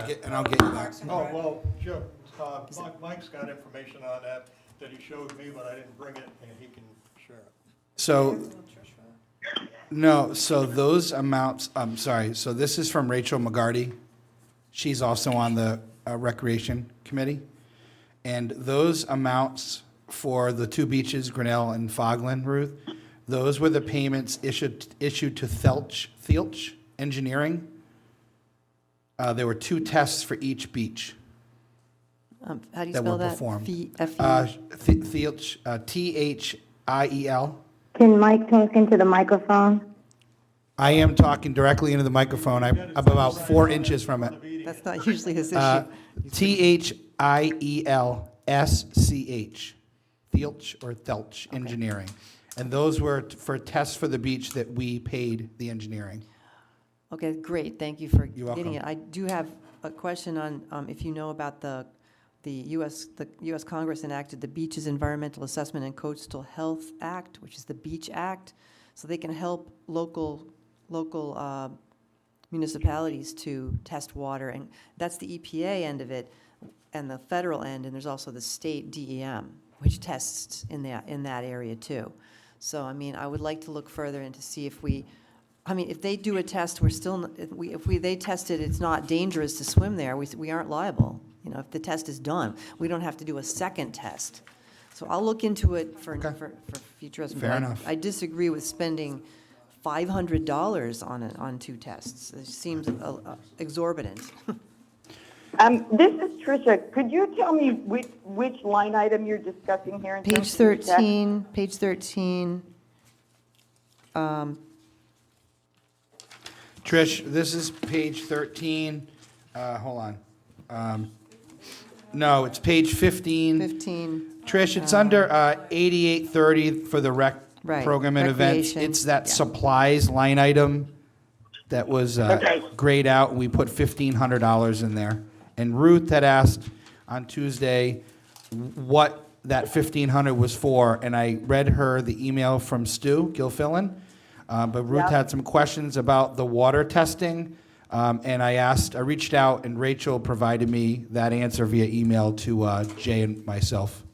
Right, so Trish, I wanted to know what the EPA could help us do. They have acts, So- there are acts so- out there. Okay, so just so you understand, those are water testing on the water supply. Oh, drinking Meaning- water? Well, there's not really drinking water down there, but if you're going to have sinks and faucets and people that have access to water, you have to make sure that the water is, not contaminated. Oh, so this and isn't that- the ocean. Oh, this So is this the, is not something that, we'll be doing all the time. The regular testing of the beach waters to make sure that they are safe to swim in is done for all beaches across the state by the Rhode Island Department of Health. Okay. So as part of their thing, they come and test all the beaches, Thank on you. a regular basis to make sure that, it's safe to go swimming. then what is this, Mike and Tricia, what is this testing for, Tricia? Then the water that they're talking about, the $500 for 2 tests at Fogland, what is that? And there's a similar amount for Grinnell. What is that testing exactly? It basically is it was just testing to make sure that the water coming out, the water that the public is going to go in and wash their hands with, Oh. and, God forbid, you can't stop a kid from going in there with a cup and drinking it, right? I see, okay. So those hadn't been tested in a very long time. And so that was just to make sure that, the water down there, not that anybody should drink it, but, that was testing the fresh water in the tap. And you should probably have signs that please don't drink this water, just to cover yourself too. Thanks very much, Trish. We did. thank It's you. the first time we understood that. So you're not going to do it every year, you think? So Tom No. Okay, Hamilton. thank you. Tom. You said Tom Hamilton. Oh, I'm sorry. That's why he wasn't looking Tom at me. Haley. He was looking at me.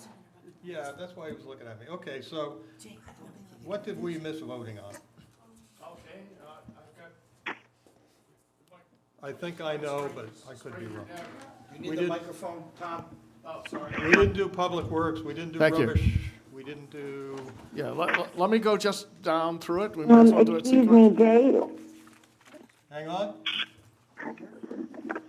Sherry, I was that- can hang on. I wanted to know, I had a couple questions about the beaches, account number 8790. And since Trish was talking about the beaches, I wondered if I could ask her really quick about those. Sure. Go ahead. In the beach salaries, Trish, it had the actuals for last year, it was 11,924, and it went up to 24,910. I was wondering that, and if you want, I can No. just ask you both questions now. That's not- So that that's- was one question That's about not why right. they jumped up so much. And then the second was, again, I see that the beach expenses were more than what we budgeted last year, but I was also wondering why that went up 155.96%. Okay, I can answer those. So on the beach salaries, a big part of it is, remember that the beaches get cut into 2 fiscal years because the beach season falls in between. So last year Grinnell's was open, all season. The year before, it wasn't. So, and we didn't, because we didn't have lifeguards for it. So the beach salaries, going forward are it'll be staffing of the full beaches. There is a small increase in there as well, it's not very big, but to pay one of the beach attendants, like a senior beach attendant, to be kind of the assistant manager, because the recreation director who we had last summer, who was wonderful, but she's responsible for beaches, recreation programs, and essentially ended up working 7 days a week. And no one wants a 7-day-a-week job. So that there can be somebody who's sort of, one of the beach attendants is going to get paid a little bit more, so that, when the recreation director has a day off, there's somebody who, because remember, they have cash. So you have to have somebody, collect the cash from everybody, turn the cash in, make sure the kids have change for the next day, or if there's a problem or an emergency, because most of the people working there are kids. So there is a little increase in that. So that's why the salaries are up, because we'll hopefully, again, be open all summer at both beaches. Okay. The expenses have increased mostly based on a Rhode Island Interlocal Trust and Red Cross inspection. The trust is our insurance company, and they always worry about insurance, and they have a program with the Red Cross to do an inspection of all your safety equipment as well as all your protocols and, your safety plan in case of an emergency. They were wonderful. They came down. But a lot of our equipment at the beaches was pretty dilapidated, out of date, didn't meet standards anymore. So, they need to upgrade first aid kits and the surfboard thing and all that kind of stuff. So we do need to invest in the proper safety equipment so that if anything happens, we are actually compliant with what's required by law for safety equipment at the beaches. You get all that? Okay. Sharon? Thank you, Trish. Yep, got it. That was helpful. Thank you. Okay, Tom, you were given a list of things that we needed to address. Well, the two that We didn't do probate court, did we? Or did we? We did. Okay. yeah, we did. We didn't do public works. We didn't do part of the fire department, correct? Right, it's the fire department and the rubbish that we didn't vote on. And we didn't do the EDC, or did we?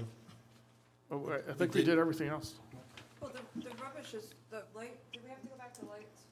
We had to Oh, do and lights. street Like, lights. So that's a one line item. Why don't we vote on lights? I'll make the motion. So hang on a minute, I just want to make sure we know what we're doing. Because it's just one. Jay, weren't we going to get a confirmation about the lights? Yeah, and I talked, okay, how do I put this? I talked to Denise Sorrell about this. It turns out that we now have approximately 70% of our billing from National Grid. She is also now able to access our bill online. There's still some difficulties with that. She's not at all comfortable with our reducing that to $80,000. She would not be opposed to 100.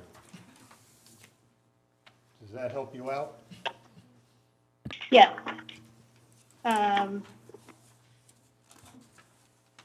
So that was one that we didn't vote on. Yes, we did. We did, but Oh, we did? it's one of those No, we did revisit things. No, we didn't, we did not, we did not, We didn't?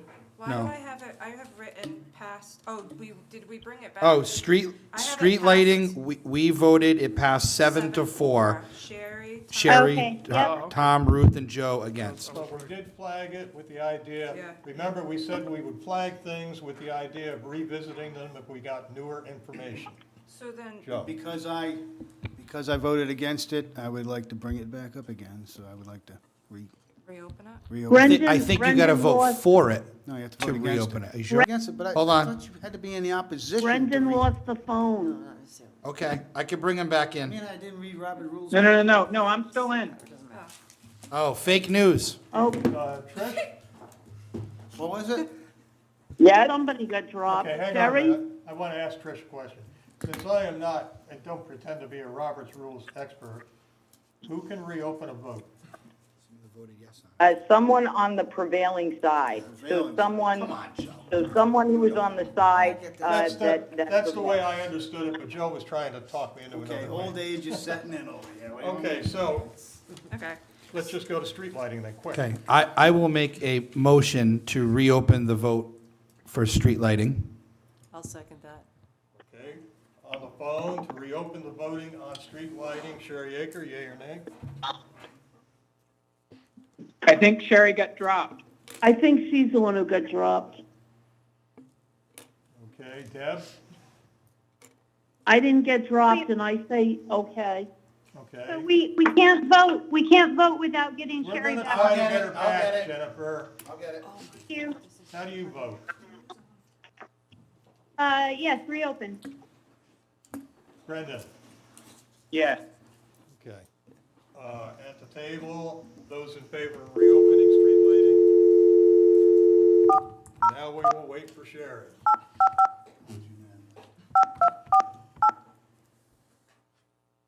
hope I can do this. I hope so too. Hello. Okay, I'm gonna try to do this, okay? Yep. Sherry, you there? Sherry, you there?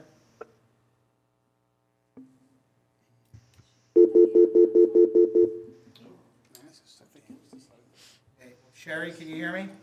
Yes. Okay. Sherry, we're opening the vote on street lighting, yes or no? Yay. Okay. Okay. Brendan, can you hear me?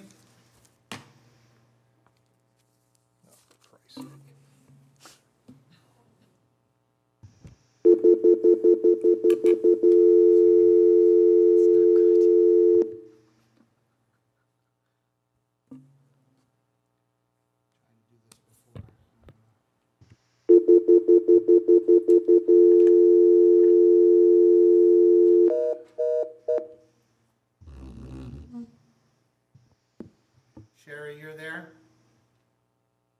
Okay, Brendan, you can hear me? Yes. Okay, Deb, you're there too, right? I am. All right, Trish, you're there, of course. Yep. All right, but Sherry's not. Why do we keep on losing her?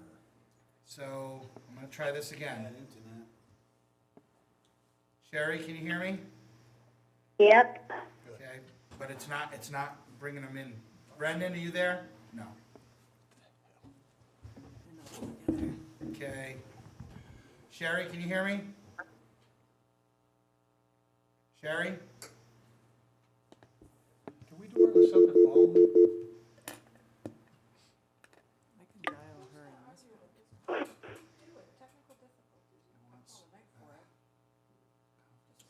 Phone up to the mic. Sherry, you there?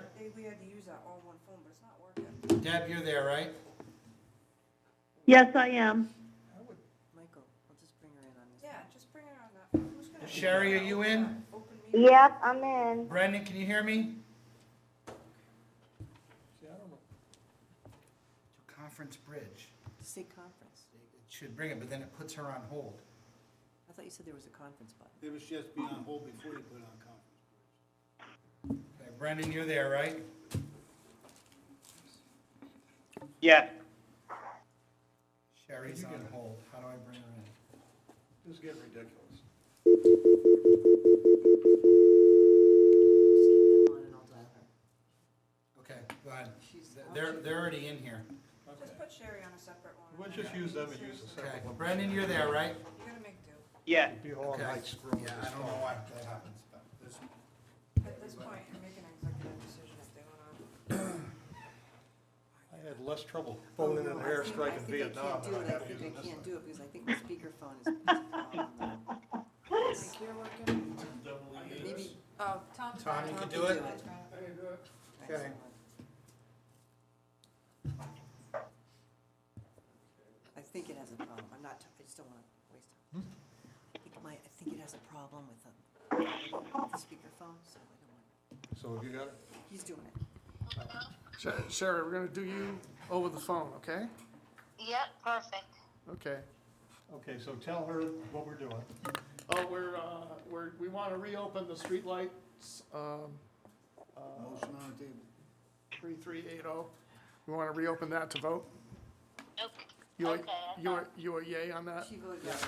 Yeah, she voted yes. Yeah, Okay. that, Do we, so, that, yes, yay, that's what I told him. on the Okay. phone, including Sherry, do we have a motion to amend the street lighting line item? We previously voted for $120,000. We've received new information. Would anybody care to make a motion? Go ahead, Joe. I'll make that motion. Brendan McNally, what's the motion?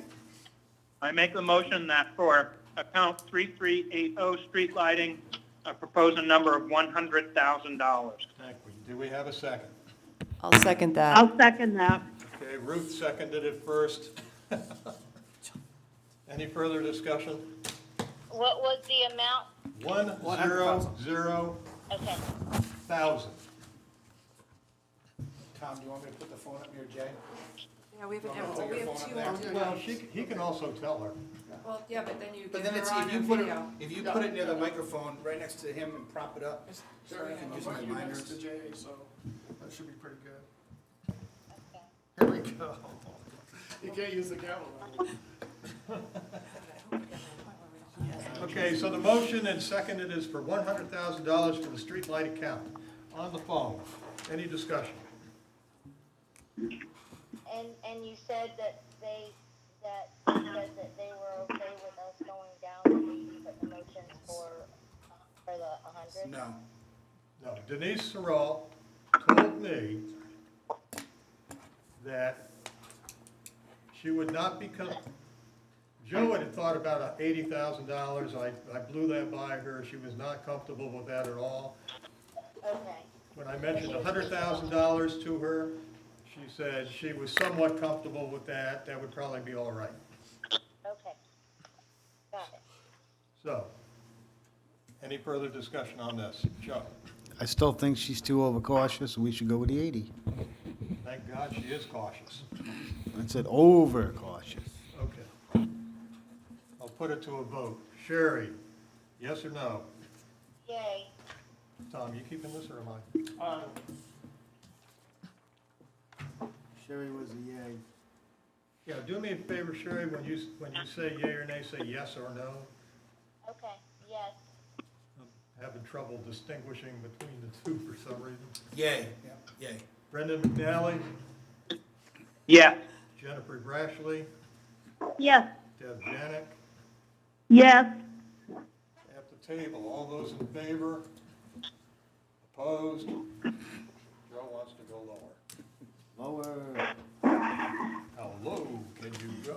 So is that a 10 to 1? 60? Yes. Yes, ma'am. Okay, what do we, When we go back to Public Works, those are both tables. They're right above everything this one. up until Public Works?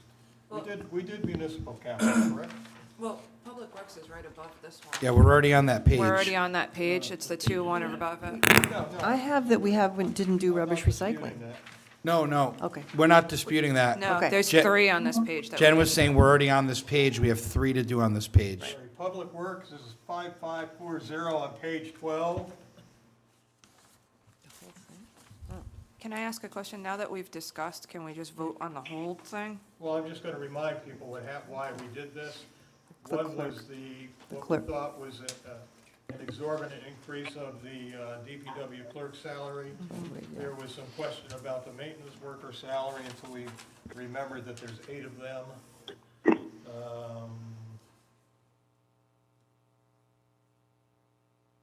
Joe, what was your problem with it? Something, a waste oil furnace? Yeah, the waste. That's under capital, though. It was under capital. But we reduced the heat But you wanted on to this reduce the side. heat, yeah. Yeah, I did want to reduce the heat down to cover some of the cost, because they're not going to be eating, I think, Well, I'll tell you this, I had it, and I sent Joe an email about this, so he knows what I'm talking about. I talked to the DPW clerk, who, Rick Atkins knows everything about it, and I know what the number was for heating oil last year, which was around the number that they have here. I don't think you can really count this year, because it's been spring since December. This is unusual, and we could get hammered again next year. Well, but there was savings at some point. There was savings during some period, Just so. because you saved it this year doesn't mean it's winter. You But- could. you So could- they have excess from this year? No, they But it don't. It goes back in the general General fund. Okay, okay. They don't get to keep it. Okay. Jay, Yes, ma'am. Jay, so are we going to, vote on the salary total separately from operating expenses? That's what we've been doing. Okay, because when we get to it, then I have a question about heat. Okay. Okay, so for Public Works Department, I will make a motion to approve $665,673 for the salary total. Do I have a second? Second, Jen Joslin Presley. beat you to it. oh, good. Any further discussion? On the phone, Sherry Aker, yes or no? Yes. Where am I at? Brendan McNally, Yes. Deb Janik, Yes, Jennifer Rashley, Yes, in the room, all those in favor? Unanimous. Motion carries for $665,673 for the Public Works salaries.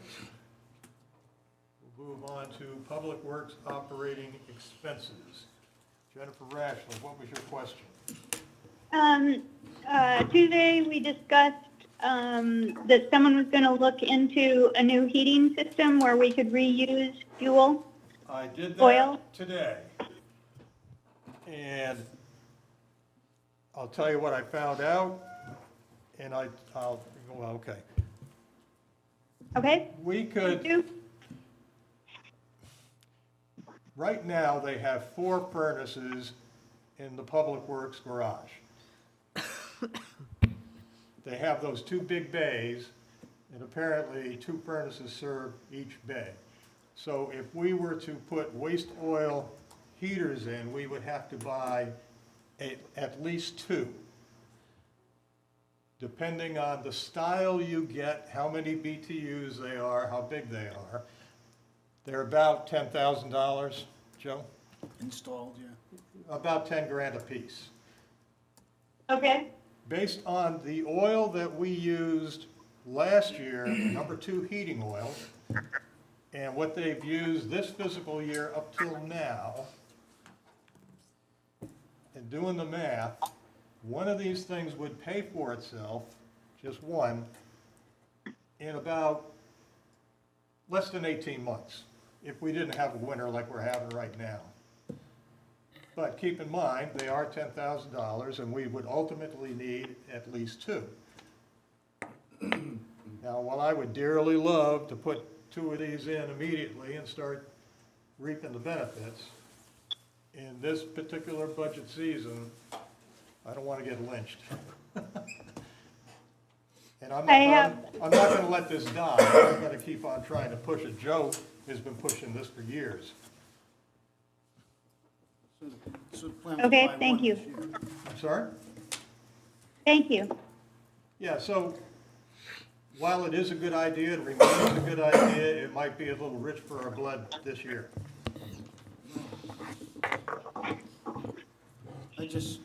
Joe. Okay, well, we started off the budget season, we talked about trying to find money in the budget to cover, well, $10,000 is not a lot of money, and I'll tell you where I'm going with this. I received, and you received, I don't know if everybody else received from the Public Works Director, the paving list has not been completed yet for 2020. And we haven't done pretty much anything out of the paving budget for this year. So a lot of that can roll into next year. It will. Because we said even, the list isn't even, I haven't even received the full list on what streets we're supposed to be paving. We're in spring now.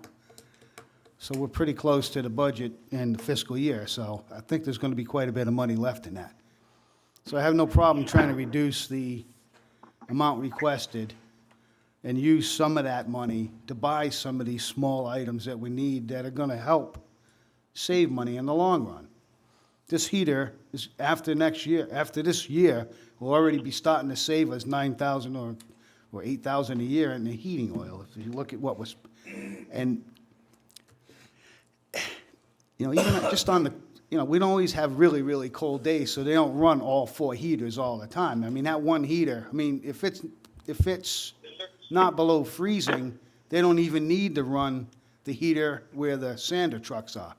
That truck only needs to run when it gets down below, that heater only needs to run when it gets down below freezing.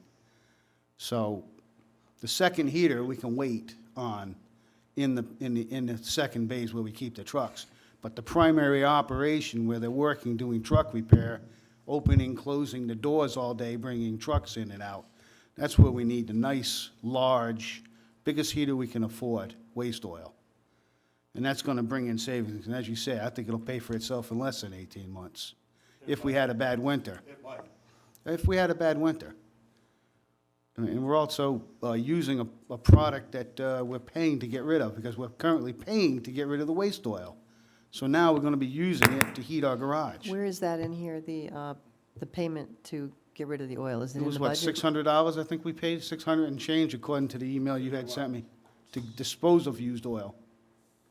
It costs like 25 cents a gallon, plus there's like a 3 or 4 cent per gallon hazardous waste charge, if you will. Yeah, the letter It's like we received from the $25. Public It's like Works Director. 25 cents a gallon. And he said Well, the 600. other thing is, we can't take, they can't use money out of the restricted paving account to do anything else with it. No, We have a resolution currently in effect until June that defines how money goes into the paving account. well, I'm I'm not only, sure how we could, I'm only talking about reducing it enough to cover the school capital. I'm talking about reducing the paving account this year from what they've requested to just cover the school capital and the new furnace. That's not a lot of money out of that, budget, so it's gonna come back to us, I think, in savings. yeah. I'm a sucker for spending money to save money, I've always had that. Could I ask a question, please? Is Trish still on the phone with us? Trish, you still on the Yes, phone? I am. Yep, Wow. Can you, Trish, can you hear me? yep, I can. So do you think? Joe has put up an idea. Can you give us your opinion? I can tell you that the council voted unanimously to fund that paving account. Now, spring work is going on. Coincidentally, I have an update from the DPW director today.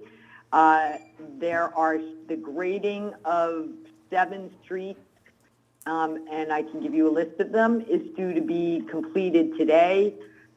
Weather permitting and COVID-19 permitting, then they'll be putting down the binder course, and then the final course on those first 7 streets. The DPW director assures me, based on where they are on the paving right now, that he will spend every last bit of paving money that he has, and he will take every bit that we're giving him this year. I mean, folks, look at our roads. I mean, it's, you know, this is another can that we just keep kicking down the road. The council feels really strongly that, you know, roads might not be buildings, but it's infrastructure nonetheless, and we've got to take care of them. And the paving account for years and years got stripped. That's why it got created to be a restricted account, because every time the councils ran out of money, they, you know, well, we'll take it out of the paving account. And look where our roads are. So I think that, you know, given the vote on this at the council, I think I can tell you that there would probably be universal disappointment if you were to take any of that paving money away. And the paving money will be spent, as I said, you know, by weather permitting, by Tuesday, 3/31, the asphalt surface course will be down on the first 7 streets that are being paved. Well, they're paving the dickens out of my neighborhood. Trish, Yeah, what, Briarwood Ave, Park Place, Bramble Way, Holly Lane, Eastbourne, Primrose Lane, Right. Lane Drive that are getting done right now. I don't even know where. Trish, what about Joe's idea about 10 grand for this new heater that would burn the oil? Is that something that you would be opposed to us somehow adding in? You know, I'm not opposed to it. I really wish that we had an opportunity to talk to the DPW director about it. He you know, he is an engineer. Whether or not, you know, installing these new, how much do they cost? About $10,000, Trish. And then they have to be installed? So that would No, that's probably- installed. We'd be close to that with the installation, I believe. And do these furnaces use other kinds of oil or just the used oil? No, the way they work, they'll burn number 2 like we currently burn, but they would also get rid of the waste oil, and you would configure them in such a way that when you didn't have waste oil, it would automatically shift to the number 2 that we currently use. So we would not totally divorce ourselves from having to use number 2 oil, but for every gallon of waste oil that you can burn, you save anywhere between 1.2 and 1.6 gallons of the oil that we're paying money for. And do we know how many gallons of waste oil we have a year? You got the number, Joe? Trying to find. I talked at length to Rick Rogers and his clerk today, and I've got those numbers, and I might have sent them to you, I'm not sure. I mean, it seems very much like, pretty So much, here's the only thing They spent about $8,000 last year on heating oil. right, but I don't know how much waste oil we generate in a year. I was surprised, it was close to, was it 3,000? Up there, because, I mean, each truck, what, 18, 20 I think it was close to 3,000 gallons. So I really, And I can't, we're paying to send that away. right, here's the thing. I really can't speak for the council on this because this never came in front of us and we never had the opportunity to discuss it with the DPW director. I can only tell you that you have in front of you the budget that we voted on, that we sent over to you, and we did not consider this or substituting money out of another fund to add this. That's really all I can say as an individual in this circumstance. Okay, so, yeah, I understand what you're saying. Joe said that he talked to Rick about it, I've talked to Rick. and you talked about Rick, and he said he wanted to wait till next year? No, No? he said What did he why, say? he has, well, we don't need to go all. Okay, he's okay with it, doing it, though, Why would right? he have a Okay. problem with it? It's a heater. Okay, It's also environmental, so Trish. anyway, let's get back to, thanks, Trish. I'm just letting you know that, you know, it's just, I can't really say, I mean, the council, you know, usually has the opportunity to weigh in on these things, and we haven't, and I'm only one counselor, so I'm a little limited to be able to offer an opinion on behalf of the council here. And I fully understand that, and it's like I said, I hesitate, even though I think it's a great idea, in the current budget cycle and what's going on, I just can't see my way clear to do it. However, I will tell you that I am going to get on your agenda, and I'm going to give you everything you could want or need about this. And if Rick wants to be there, that's great, and if he doesn't, that's great too. I think that'd be fine, you know. I'm a stationary engineer by trade. I used to do this for a living. Oh, great, that's good. Well, I'm sure the council would love then to have you come and talk to us about it. Okay, Trish, thanks. We won't beat Okay. this up anymore, so let's get But on Jay, there to is one Public other, Works Jay, operating. Yes. last year they didn't use all the paving money. Huh? They did not use all the paving money last year, so We there's, won't use it all this year. how much is left in the paving account? I need to know that, we need to know that. Trish, do you know what's left in the paving account? I don't know what's left in the paving account, but the DPW director has told What does us he know? repeatedly Oh my God. that he will use everything that's in the paving account between now and June 30th. I mean, he's made that quite clear to us. And now, Trish, that's separate from what is in the industrial park account, Yes. you know, which can be used from paving. But what's in the restricted paving account for paving the town is that, they will use every penny of it between now and June. well, I Yeah, wouldn't, but what's in I the wouldn't think, industrial park account can only be used within the industrial park grounds. Right, but that can be used for paving in the industrial park. I'm just, you know, That's that's separate, separate. right? yeah, I wouldn't, I'm not surprised that Rick, We're not on that right now. We are going to I'm be not on on industrial. Public Works operating expenses. but I'm not surprised he would say he's gonna Public use Works it all, paving that's is not, another item. I didn't say that it wasn't. I don't know what you're talking about. I do. What are you saying? I'm on that subject. Talking DPW about paving. the capital paving account right Right. now, we're not doing. Yeah, I'm talking about this paving account. I don't know what you thought. I'm talking about, listen, This is what I'm You talking are about, the on. same item. listen, The same item you're on. we're on 5540, Public Works. That's what I'm operating on. Expenses. That's what I'm on also. So I don't know what you're talking about.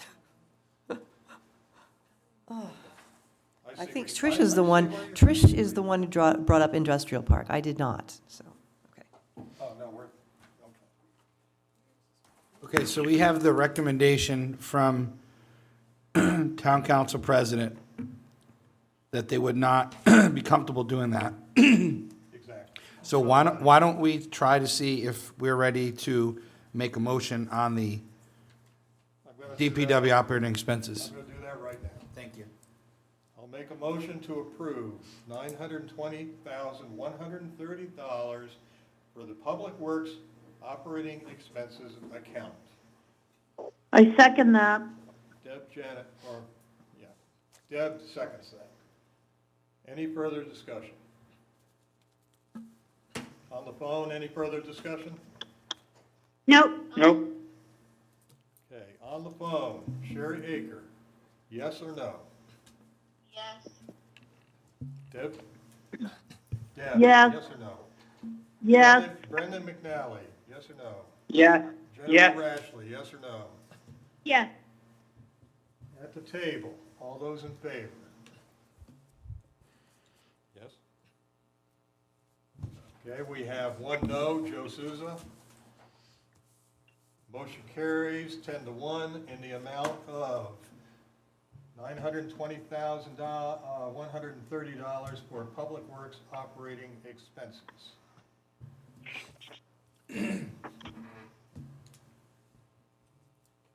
not do rubbish and recycling collection, correct, Tom? We did not, correct. We did not. Okay. Does anybody agree we pretty much had discussion on this? We'll make a motion that we approve $1,159,000 for the rubbish recycling collection account. Do I have a second? I will second. Any further discussion? On the phone, Sherry Aker, yes or no? Yes. Brendan McNally, yes or no? Yes. Jennifer Rashley, yes or no? Yes. Deb, yes or no? Yes. Around the table, all those in favor? Okay, we get that? Joe Souza and Ruth Ellenbeck voted no. So the motion carries 9-2 in the amount of $1,159,000 for the rubbish recycling collection account.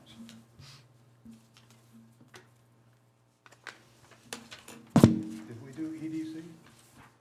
We did. No, EDC we is didn't the do next that. one that No, should sorry. be next Okay, one so up. that's on page 14. We deferred it because we were waiting on Jennifer, right? Right. Yep. Okay, page 14, Economic Development Commission. Move $500 for line number 6676. Very good. It's actually, yeah, You 672, want to add 5? or you wanna 6,200. keep the 500? Okay, it was 7423. 7423, Joe. Yeah, so the total is 500. Okay, so we have a motion for $500 for the EDC. Do we have a second? I'll second that. We have a second. On the phone, any discussion? So Jennifer, you indicated that they would be content with the 500 and not add any more, right? They are willing to work within the budget set by the town council. Okay, willing will do. On the phone, Sherry Aker, yes or no? Yes. Brendan McNally, Yes. Jennifer Rashley, Yes. Deb Janik. Yes. Around the table, all those in favor? Motion carries unanimously for $500 for the Economic Development Commission. Jay, before we move on, can I make one comment? Absolutely. Jennifer Ashley, can you hear me okay? I need a drink of water anyway. Go ahead. Yep. Okay, thank you. I know you made a great recommendation to fund $500 for the Newport County Women's Resources. Yes. I just wanted to make sure that I am understanding that the last 2 years, they did, or not maybe the last 2 years, but the last 2 times they were funded, they never came to pick up their check. So I know we're putting that in there this year. I just don't know if you know anyone that's a liaison to that resource, but can we make sure this year when we fund them, if you have a contact there, Yes. they could pick that check up? I will, Mike. Thank you. Awesome, thank you. Did we finish civic appropriations? We did. We did. The only thing I think we didn't Yes. vote on was the school resource. We don't have to vote on that, do we? Yeah, we voted unanimously For, for $13,550. Oh, she's Civic talking about. resource. you're I was talking asking about civic appropriations, right? Yeah. Yes. But the only thing that I don't have a note on is the offset, which it's a negative amount, but Could I ask, Trish, are you still there? Yes, I'm here. We don't have to vote on the school share offset for the school resource officer, do we? Well, yeah, I think, I mean, yeah, we do. I mean, that, it's as we said before, it's a contractually obligated position. Right, but But it's in the negative here to the town. Is it just procedural? Because there's, Yeah, that's, And why raise an issue, like, just, that would have been. yes, because it's in a negative because the town, which page is this on? We get reimbursed. We get reimbursed, Which is, so it's, yeah, it's not that's why. likely it's gonna happen this year. So that's, yeah. Well, I mean, I don't know what the, I don't know. I don't know what will happen on that. As you said, it's a union contracted position, so. Tricia, can you give us the answer to that via the lawyer that's involved in it? Because, I mean, the contract also says you have to have this many lieutenants, and they don't have that many lieutenants. So I'm just trying to find out if you could just get back on the SRO legal answer to We sort of thrown it in his lap, and he's gonna have to deal with it. legal answer, yeah. So All make right, sure that. so let's go to the SRO, which is on page 15, 3330. The council has approved $62,000 that is expected to be reimbursed. I move that we respect the town council's recommendation and approve the $62,000 for the SSRO, or the SRO. Thank you. Jennifer's made a motion for $62,000 for the SRO. Do we have a second? is that, do we say it like that, or we say I don't negative? know how else to say Negative, it. I would say it negative, because you don't want it to be interpreted as a positive. It's a negative. So you have to, I'll second that. okay. Okay, Deb Janik has seconded it. Jay, Yes, ma'am? can I add just one thing before you're voting on this? Keep in mind that the school committee hasn't officially voted to cut that. Exactly. So it's, Hold on. That's why I asked Dr. Larkin if they would Well, absolutely cut it. And he didn't say they would.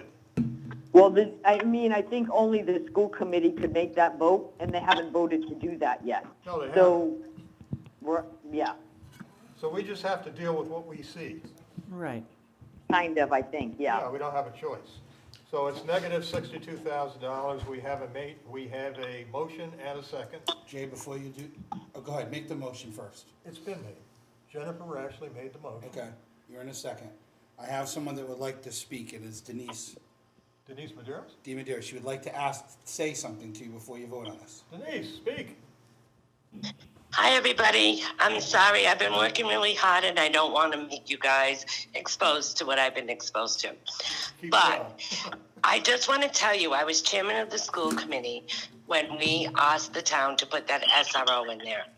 And we talked to the town, and they agreed to pay for half of it, which was really good of them.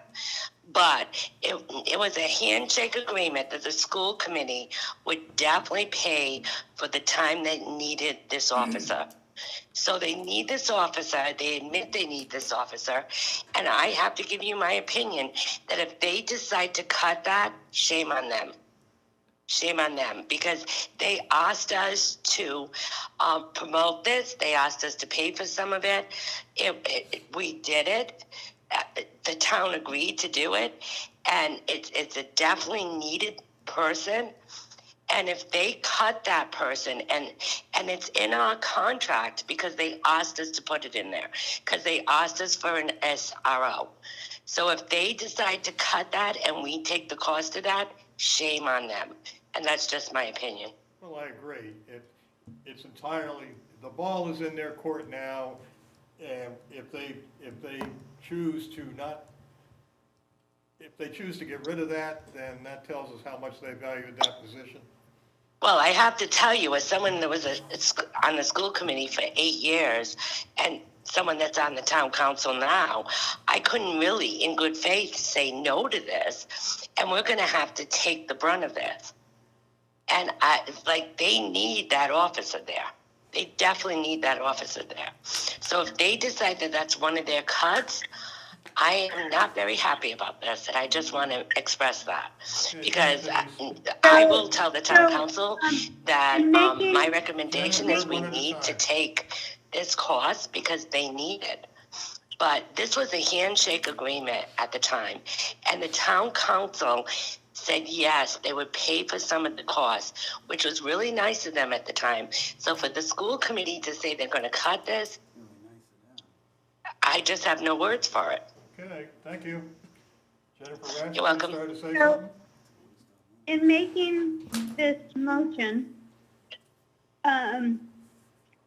what I intended was to respect the way it has been submitted on the budget from the town council to us in this document dated March 3rd.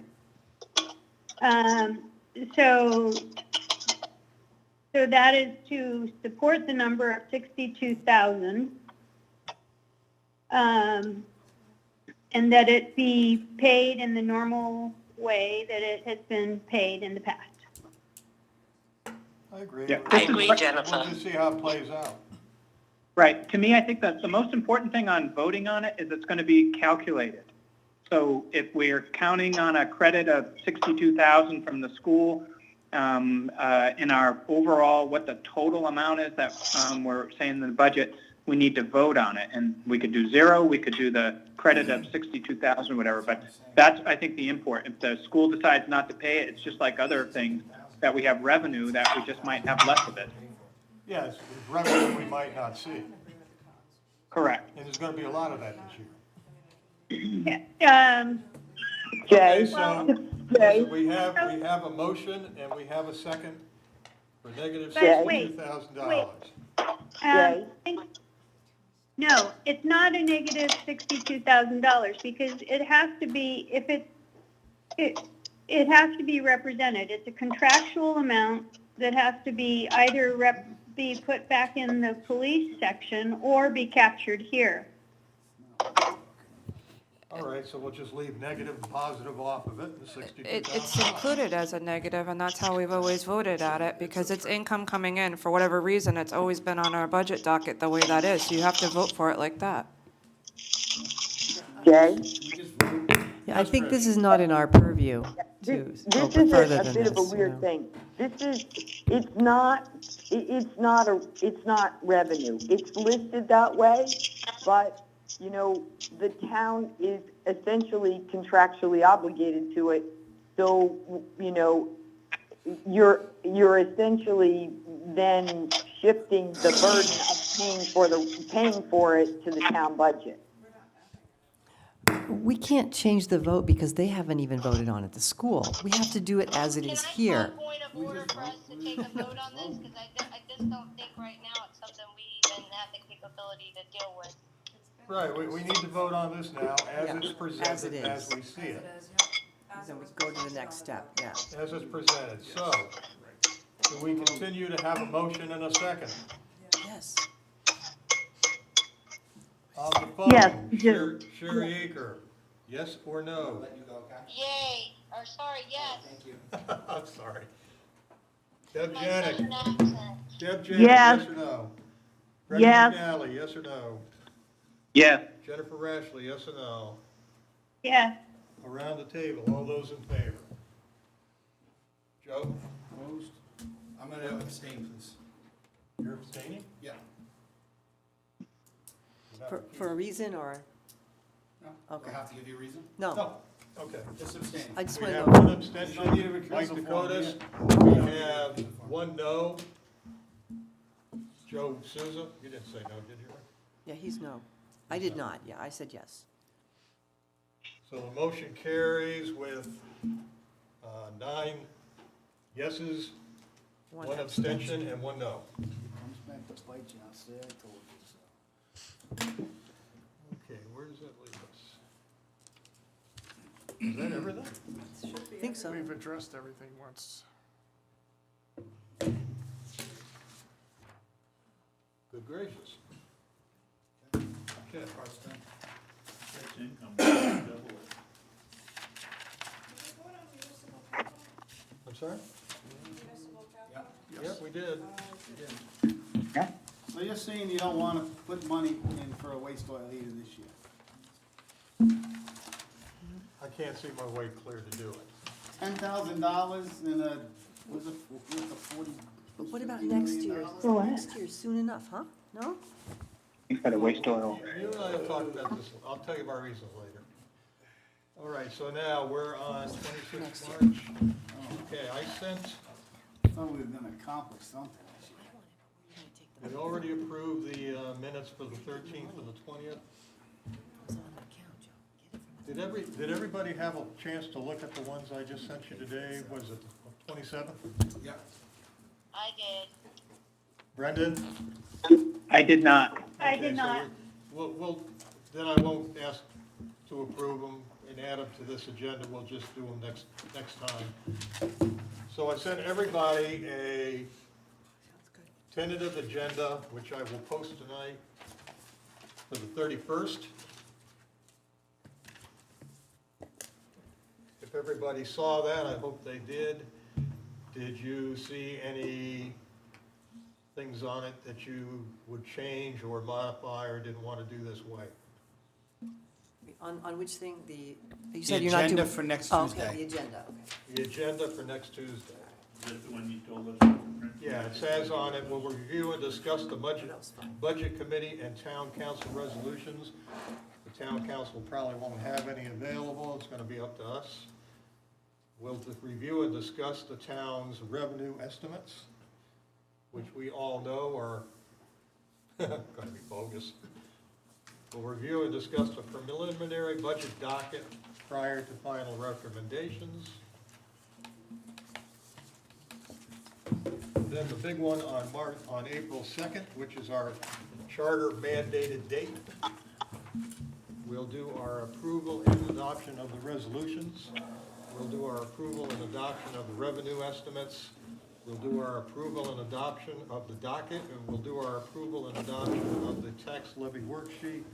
And we will turn the whole thing into the town clerk as required by the charter. May I ask a question? Can, Go ahead, go ahead, Deb. well, I was just gonna ask if Tom Haley could send us, the docket now with the numbers in as we've modified them, because we've increased some and we've decreased some. Yeah, we made slight changes. Tom, can you?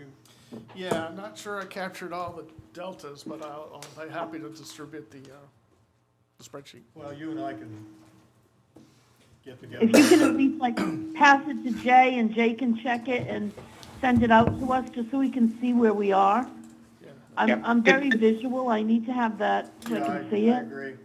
Well, I actually, I'll take that back. I think I did annotate what the changes were, so, We'll work it out. yeah. Or at least just give us the percentage. Thank you. Yep. Okay, so does anybody have any problems with either one of these days? Mike? My comment was going to be, is it impossible that we can avoid the April 2nd meeting and try to get this all done Tuesday? And if is or isn't, can you put an agenda together by tomorrow to file it, to put it all in there for Tuesday in case we're ahead? We can get it done? I have a March 31st tentative agenda that I have not posted, Okay, but I have to post it quick. yes, by So what tomorrow. I can do is take everything that's on the 1st, make a big one for the 31st, and if we don't get it all done, Yeah, that's what I'm asking.